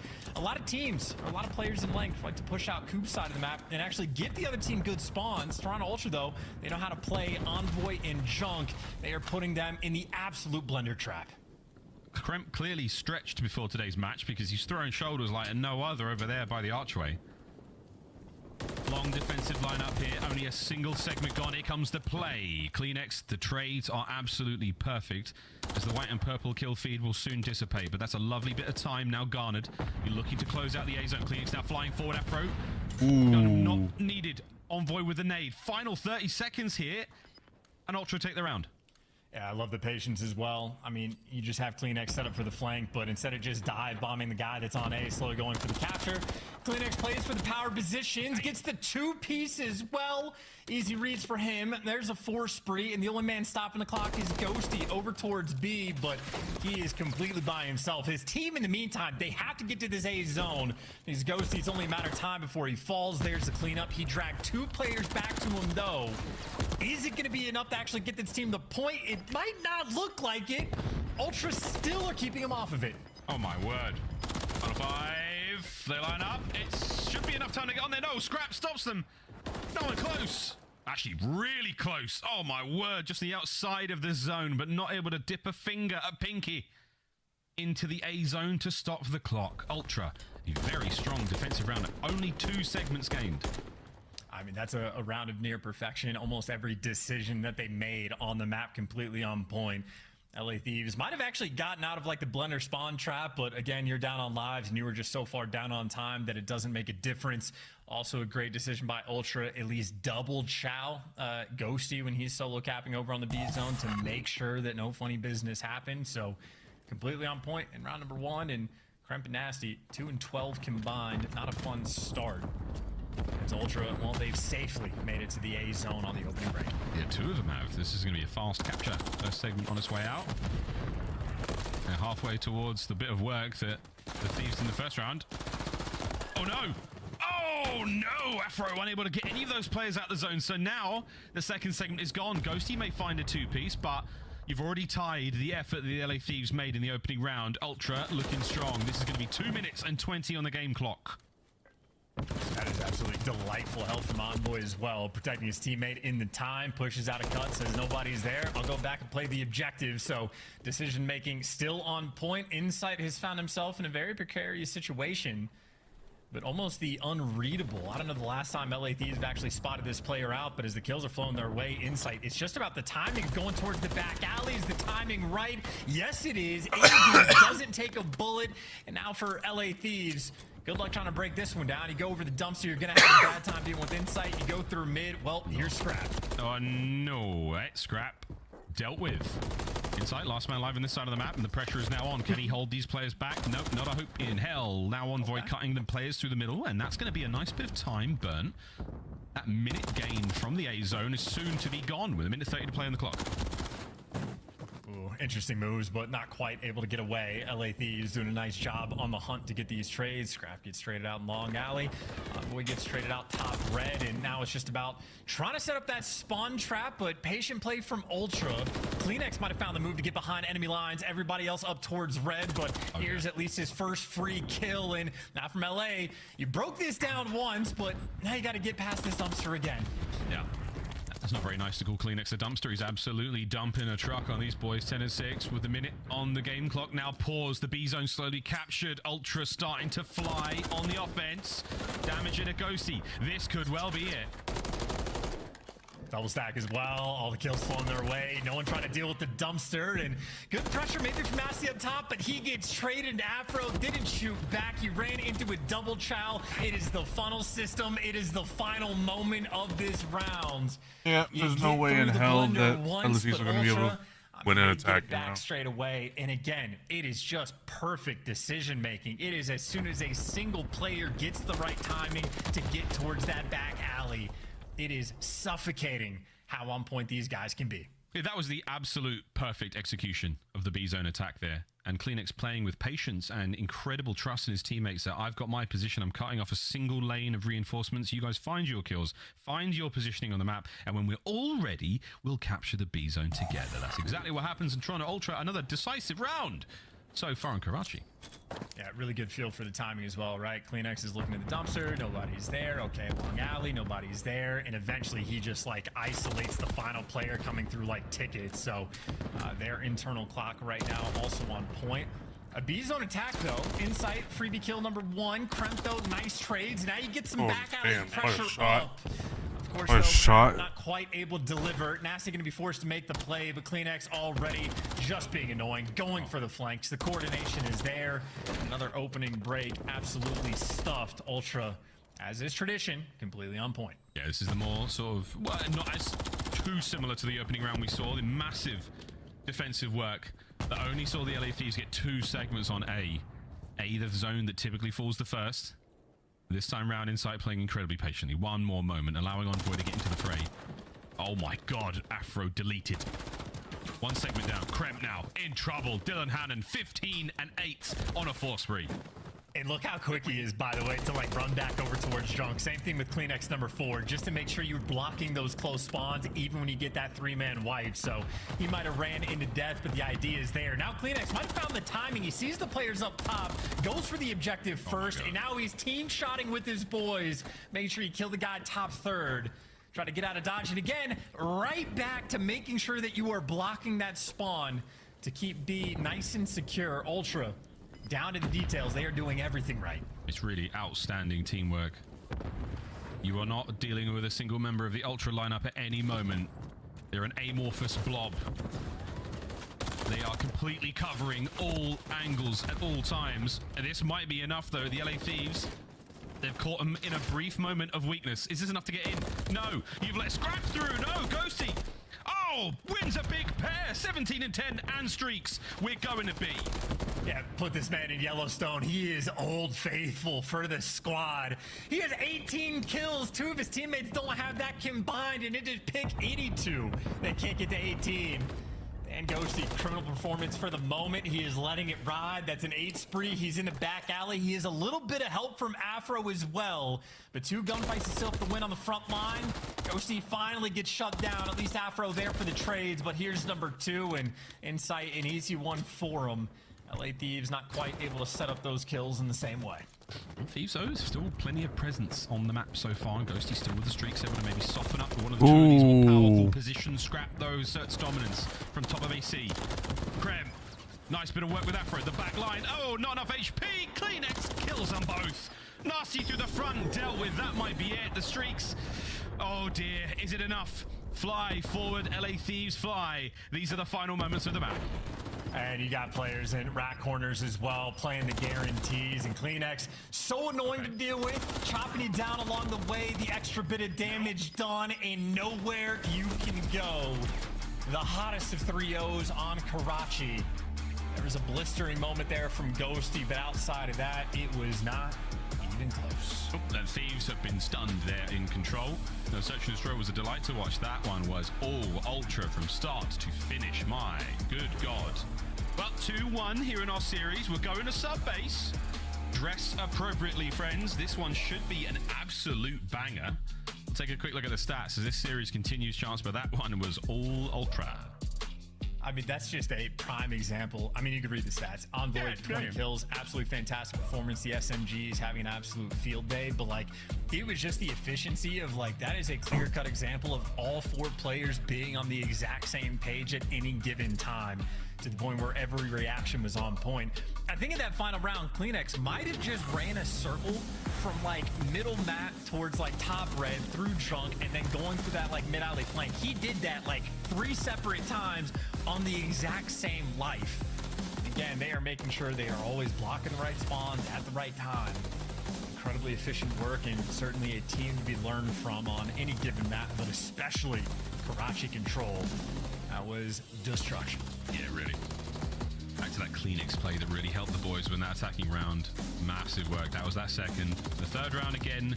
Once the stranglehold was in place, it's immaculate control from Toronto Ultra. They just know exactly where they need to be for one another. And it's not like you've got set positions for set players. It's very fluid gameplay. Very, very much like water, my friends. You can fit it into a pot. You can make it crash against the waves. And Ultra absolutely drowned the Thieves there on Karachi. 3-0. Say goodbye to Control. We say highly high to Subbase. In Subbase, again, another one of those interesting maps to see Ultra play. They have a 4-0 record on it, but they also haven't played it in like 2 months plus. So it has not been their go-to in stage 2 after the new hills and new spawns get brought to the table. So first look for them on Subbase in quite some time. And for LA Thieves, a 1-2 record overall, but sort of a similar story. They played it once against LAG and looked fantastic, but otherwise we haven't seen them from them in such a long time. So at least a more recent rep coming out from Thieves, and maybe that experience can go a long way. They need it to stay alive in the series. Trying to stay alive in the series and force their game 5. Ranked play now sees Subbase back as well, Chance. We had a good game yesterday where I think most of the people we played against have totally forgotten how to play it. Yes. Thankfully, though, yes, they did. We get to watch it on a weekly basis, so we've managed to keep our chops up. But if you're in ranked and Subbase comes up, maybe hit breaking point. You know, go for a quick refresher on how spawns work. It's not an easy map to play, boys and girls. You can get absolutely chokeslammed. Team stats, though, when it comes to the overall season, and there is a clear-cut advantage in the series. Yeah, well, again, old spawns in old hills coming in from Toronto Ultra. I mean, you know, in January was the last time that they played it, and already sun's up. Spring is just around the corner. And that one sole win that LA Thieves had, they got it just the other day, literally yesterday, against LAG. Of course, the Gorillas, at least early in the year, certainly were a team that enjoyed themselves some Subbase, but LA Thieves really took them to task. 250 to 105 for the victory. So I'd say as far as the map set goes, I know Nameless was optimistic for LA Thieves on the search and destroy front. That proved to be successful for map number 2. If there was any semblance of an advantage in Hardpoint, this might be the map that you want to play Toronto on. Of course, though, they do have a perfect record. They're still scary. We just don't know how their practice has been in the meantime. That's very true. That's the Scuff warehouse that has a huge crate of Monster energy drink inside it. I'm surprised we didn't slap a logo on the side of that sub. That'd been quite fun as well. The Scuff walkway there on the right-hand side. Another Monster loading zone. That's where all the energy drinks go. Under that forklift right into your mouths. Here we go, boys and girls. It's a Subbase. It's going to be a banger. And if it's not, oh, I can't control it. I can just hope it's going to be a fantastic matchup, and I'm sure it will be. Also, some of the funnier stats we've seen, 13 and 6 overall there from Insight. That was indeed a hard point. Yeah, he pulled that off on Skid Row. So if you're a main AR and you want to learn the right spots to play, Insight always a player to pay attention to. Opening break though, kicking off. Krem get a nice 2 kills. Ghosty at least staying alive and buying his teammates some time, trying to get him in position. Krem for his third, he's able to get it. It might just be Krem versus the whole squad, but there you go. That standoff from Ghosty and Scrap. Ghosty coming out on top, and this is beautiful right now from the LA Thieves. Yeah, nice work. And again, Krem nowhere near full power right now. Look how far away he is from his monitor. If he gets closer and closer to that cam, that's how you can tell he's being even more dangerous and purposeful in game. Let's see how it goes though. Insight on the break. Ghosty and Afro have got his trades. Thieves retain control. And if you're looking for the power-ups on the LA Thieves players, pay attention to the tongue of Afro. It'll start making moves. The more locked he gets, the further it extends. I know Michael Jordan, sort of the predecessor of the tongue out. Afro, long way to go before that's a justified comparison, because he gets chopped down on that rotation.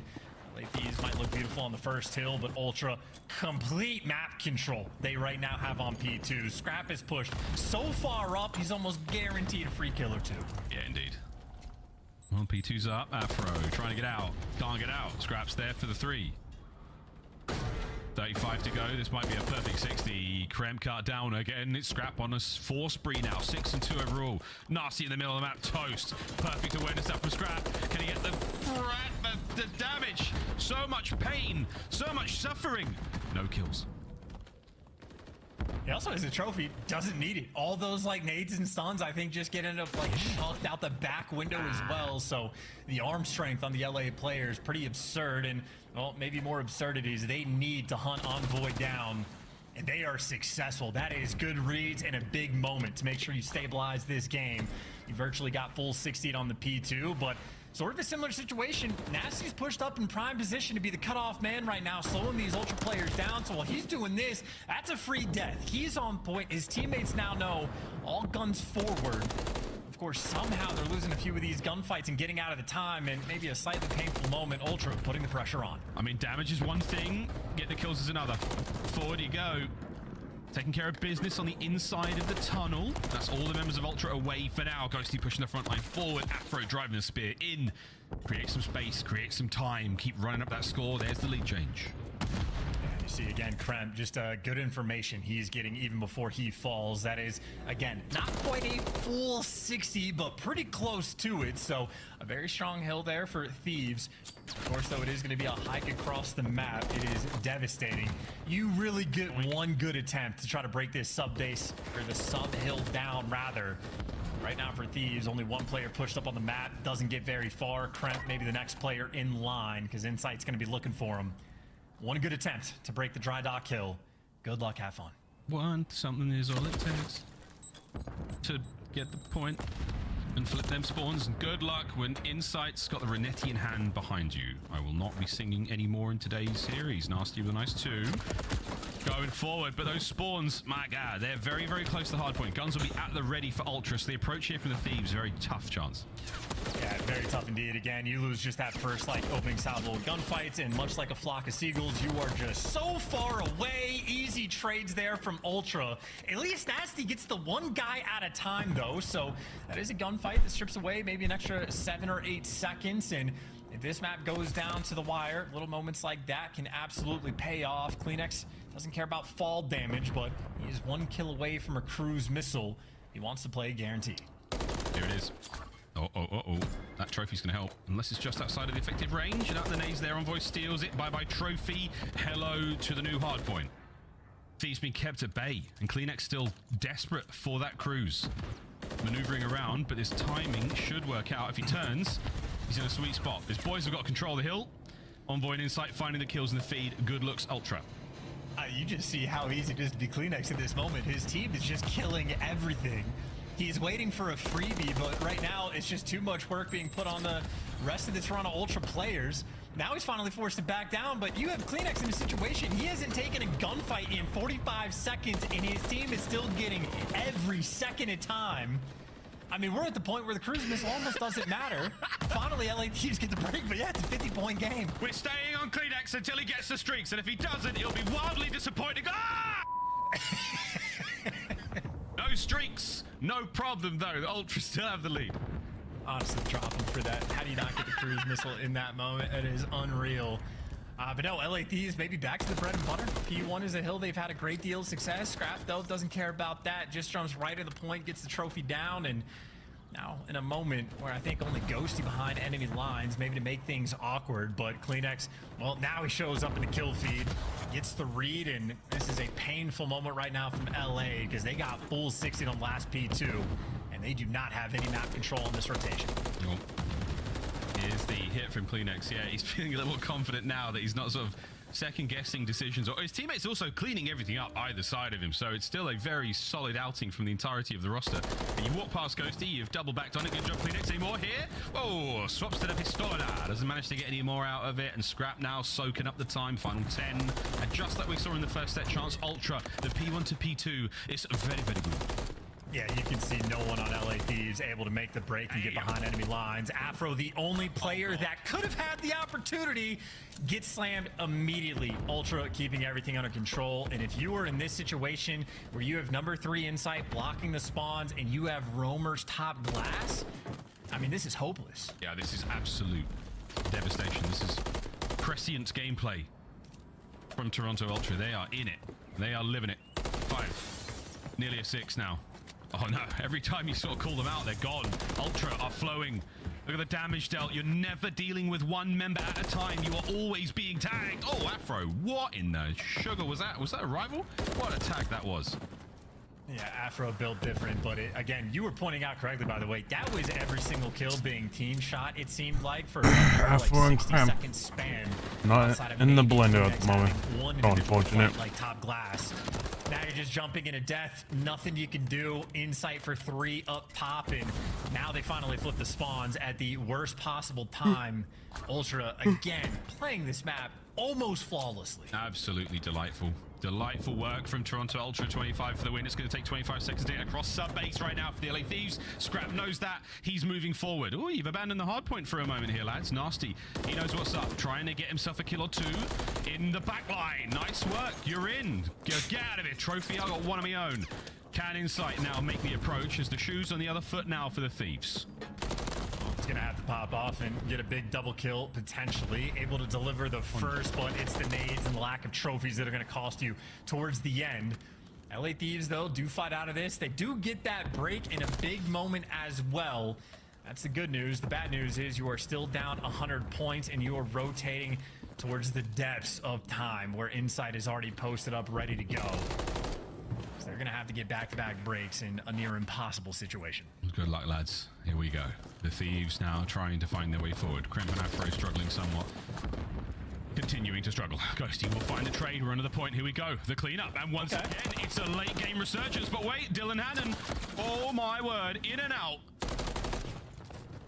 Kleenex picks up after the confusion clears, and it's absolute masterful play from Toronto Ultra. The hard point back in their hands. Ghosty down. Finds his. Not much they could do. Yeah, it's an in-and-out performance there from Envoy. Maybe a Whataburger on the flip side for some of the LA Thieves. Got taken to task here on sub-base. That is an electric performance, and their perfect record maintain. Ultra as clean as they could ever be in the respawns. And a little bit of anger there in the cams. Extra words there from Insight. There to let them know. Oh, I'm loving it. That was one way to let those boys know how the series went. Ultra getting a little spicy, a little bit feisty. Not terribly Canadian of them, that language. 3-1 though. The series is done. And if not for the search and destroy chance, I mean, LA Thieves, not bad looks in the hard points. They had some fantastic moments of greatness. Hold on, let me finish me bloody point. That control was an absolute slamming. That was a real ugly one. That was where Ultra, a clear-cut better team. And if not for the double efforts of Nasty in the scoreboard, what? Even with 2 Nasties, couldn't quite get it done now. I mean, yeah, the sub-base, I think that is just a moment for, you know, maybe the rest of the league to pay attention to. Yeah. It might have been 2 months. It might be some new spawns, but Ultra is still completely on point on that map. quite frankly, as soon as they got the hill on the P4, they ran away with it. That was an absurd performance, and maybe that'll remain the auto veto for many teams in this league when they're playing against Ultra. Well, but I will say the Rio, not a terrible. Kind of expected this to happen. Kind of expected Elders to win, but I didn't expect my boys to win an S&D. That was they clearly adapted to what Toronto was doing. Gotten 48 CDL points. They're starting in the winners bracket, and now maybe a VOD review sesh is going to be due to see what exactly happened when they were playing against Ultra, because yeah, they certainly learned today. Oh yeah. Oh yeah. Well, we all learned today, and I think we learned a lot. And the desk, all their predictions were correct. Nameless for the S&D call. I mean, everyone picks what? You all picked the Toronto boys to win it. Such a hard call, man. It was so tough. Yeah, you know, major winner, team that was in 12th before stage 2. Today we picked the right team. We look wicked smart, and so did Toronto Ultra. I was looking through some of the numbers here. Why did you quit out early? Why didn't you want people to see your 5-18 Afro, your 9-19 Crep? Dan Ghosty held to just 15 kills after a very strong series. Toronto shut them out. Yeah, this was definitely a case of a top team going against somebody who has yet to figure out this game to fight for that top 6, top 4 spot. Toronto Ultra got handed some losses by some of the other top teams in Optic Texas and Atlanta, and now we see them true form up against a team like LA Thieves, who's yet to figure it out. I think a couple players on Thieves, when it's all said and done, will have like a 0.5 in this series. They literally just got pummeled, and you know, talking about that control, lightning fast, that was the game mode that we needed to see improvement from Toronto Ultra. Looks like Karachi's still very strong for them. Search and Destroy, another one we were looking at for improvement throughout this for Toronto Ultra, headed into the next stage. Had some good rounds, but in the end get edged out by Thieves. So still, that's like the game mode I think is in question with their map pool and even their defense. Like, that's what I was talking about headed into the series. Didn't look that much improved. And playing devil's advocate here, though, for the side of Toronto Ultra, their Search and Destroy seems to still be struggling. Like, they were up when it came to that map, too, and they were in a position to close it out, but it was simply just the efforts of Ghosty and Nasty to start turning up and getting some kills under their belts to just absolutely shut Toronto Ultra down. All right, if I'm looking at this LA Thieves coaching staff, I'm saying, calm your boys down. I look at that post-reaction, Afro Fury is getting up, the rest of the team just looking lost. You need some leadership right now. You need to remind them you have 4 wins, you're playing in the winners bracket, and we're going to land next week. 100%. You just ran into a juggernaut. Yeah. Yeah, I mean, 100%. Like, these guys have had a great stage. They need to recognize that. And, like, individual performance aside, forget all that. You just played one of the best teams, if not the best team in the game. You have to learn from these situations. And for Thieves, I mean, they got a lot to take away. You learn from this guy. It's your scuff play of the game. He goes by the name of Jamie, better known as Insight in game. And, well, he dropped 20 bombs all over the place. His game number 1 performance, though, is really what set the tone. What was he doing with his AR, Allie? He was doing despicable things with the AR on Rio. Typically, it is our SMGs that we see take over this map. I will handedly say Envoy had an incredible series, but Insight, I mean, it was just an Winsight takeover, 31-18. This guy just could not be killed. Man, that puts them at what, 8-2 in hardpoint throughout this stage. Yep. Rio looks extremely comfortable, and when Insight's dropping 31, you're gonna win. So that guy's an absolute beast, and I love the Sith look he's got. Right? I think we need to get him on camera one more time. It's our Monster Winner Spotlight. Jamie, welcome to the show live. 51 kills and 2 hard points, a dominant performance in both of those maps. Talk to me about your guys' strength right now as a team. Where do you think you have an edge over the rest of the competition come Miami? Yeah, I just think it's our respawn right now. We've definitely been putting a lot of work into our respawn, especially hardpoint on the new patch. You know, when it first came out, we were definitely struggling a little bit, so we hammered it down in practice and stuff, and I feel like it's actually showing in matches now. Absolutely, and piggybacking off of that, that is your biggest strength right now. Obviously, the biggest weakness kind of being that search and destroy. So what do you guys plan to do as we head into the major next week to try and tighten that up before land? Yeah, I feel like the biggest thing in our S&D right now is that we're not getting big kills in like clutch situations. We definitely have been trying a few things in S&D, trying to switch up the vibe because everyone has a lot of VOD from us in Major 1. But I feel like the biggest thing for us right now is just knuckling down on that, getting out all the creases, and come land, like hopefully we can clutch up. Sure. Jamie, you know, throughout stage 1, there was a clear difference. You guys are on another level, another tier than the rest of the teams. A lot of people say there's a lot of parity in the top 4, that anybody could come in the top 4 and win this next major. What do you have to say about that? Do you agree with that at this point in time? I do feel like the top 4 is definitely like leaps and bounds ahead of like the rest of the pack. I'm not sure why that is, but if you just look at like the points difference, I feel like it explains the story itself. But I do feel like any team on the day in the top 4 coming into the event can definitely win it. I feel like it will come down to the S&Ds personally, of how Respawn is right now. But yeah, I do feel like there's a big gap right now in the top 4. You know, coming off of a loss, I saw you show up today with a new look, had the hood on, you're absolutely dialed. Is that something like you're about to be doing in matches on LAN? Chat saying he's a Sith Lord, man. Yeah. Yeah, I mean, I don't know. Today I was like, you know what, I'm going hoods up. And I don't know, it worked map 1 and map 4, yeah. So, I don't know, maybe I'll keep the look. Love it. Insight Chat noticed that you have been increasing the trash talk. Is this something you're learning sitting next to Scrap, or is this always been part of your game? It comes out against certain teams, I'd say. You know, this one today was for Cammy. You know, they did my boy dirty, so I had to get the revenge for him today. Yeah. I'm not really a toxic guy, to be honest, but, you know, today it came out. Love to see it, man. Never stop. Congrats, Toronto, in the top 4 officially. We'll see where you're seated at the end of the week. Cheers, guys. That's Insight. Toronto Ultra done for Major 2 qualifiers. Now we're going to see them next week down in Miami. We still get Optic in New York tomorrow night, Allie. And as we recap today, we had a lot of things sorting out in the bottom half of our top 8 as well. Yeah, we got Vegas Legion with a handed 3 over the Carolina Royal Ravens, kind of snuffing out their hopes of trying to force it into that winner's bracket. Things are still shuffling though, but for Vegas Legion heading into the major next week, their respawn has looked incredible. So now they land a top 6 seed for Major 2 with a 5-2 record, and I cannot just see what teams they upset at land. Nameless, a 9-1 day. It was pretty dominant, but I think the big shocker here was the 3-0 from Minnesota losing to Miami, and of course Carolina not able to steal a single map to secure winner's bracket. Dude, Chris, this might have been the worst day of predictions ever. I lost the first 2. I just can't believe how this is shaped up. Miami Heretics are in the winner's bracket. They were hopeless. Like, they look like, not even look like, they were the worst team the first 3-4 weeks of this stage, and they've turned it around. Are they With in that for 3-0, top 2? That 3-0 was absolutely massive, and it was against a good team in the Minnesota Rockers. So the Miami Heretics, maybe they will be able to do something at their home. I want to give a big shout out to everyone behind the scenes at Comp Ops over there at Activision. They have multiple tiebreakers set up for us, and we're going to need them looking at these standings. Allie, only one team can end perfect. It's either going to be the Subliners or Optic with the #1 seed. Everyone else there, you could kind of end up with a bit of a tie record between Optic and FaZe, and then, of course, everything that could be happening beneath them. Yeah, I'm just so shocked that we're going to have teams make it into the top 8 with only 2 wins under their belt.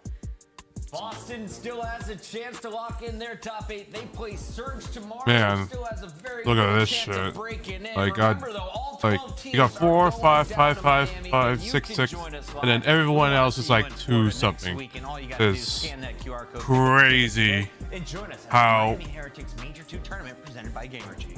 I'll be there. I'll also be there. Oh yeah. Hell yeah. I'm going there on Tuesday. Ooh, LAG versus no, whatever.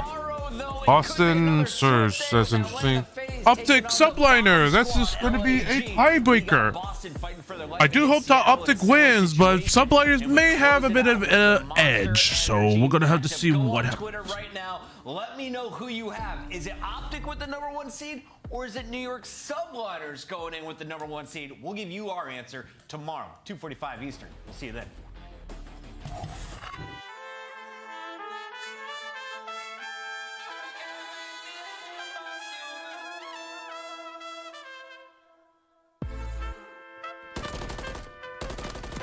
Yeah. AK, let's go. Estoy cansado de los falsos y les puedo ser sincero. Por eso mi enfoque es solamente en el dinero. Ya no quiero más relajo, ya no más amigos, porque lo único que hicieron es desviarme del camino. He retomado el control, tenía que tomar un receso para averiguar lo que en verdad soy yo. He retomado el control, el rey ha llegado, esta es la nueva era. Deja recordarles que he retomado el control.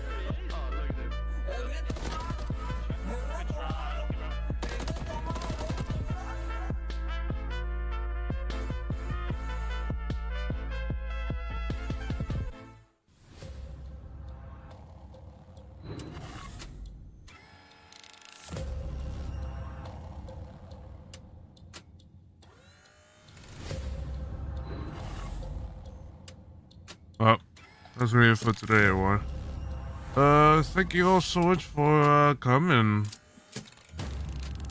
It was a bit of an interesting day for today's matches. Tomorrow's gonna be probably could be interesting with how these matches are gonna be. You got LA, you got the 3-0, and then you probably got a game 5, and then and then the Monster Energy matchup will be game 5, but probably gonna be one-sided because New York probably a little better, but we'll have to see tomorrow, everyone. I will be I think tomorrow actually I will be doing a Aftermath stream tomorrow. Probably gonna be some more Modern Warfare 3, just since I also heard that they started to add some stuff in as well, so we'll have to see what happens. But yeah, thank you all so much for watching the stream. Was mostly 3-0s, but it was mostly 3-0s, but they were the 3-0s that kind of expected to see. But yeah, y'all go check out my socials right here, and make sure you all are following my Twitch here as well.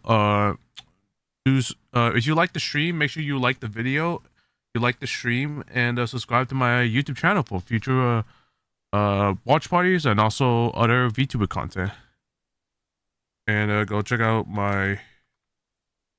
the sponsors that my esports or God Slayers is sponsored by, and their esports merch line as well. If you want to support our esports or God Slayers and want to represent us, make sure you do check out our merch, and make sure you do check out our merch.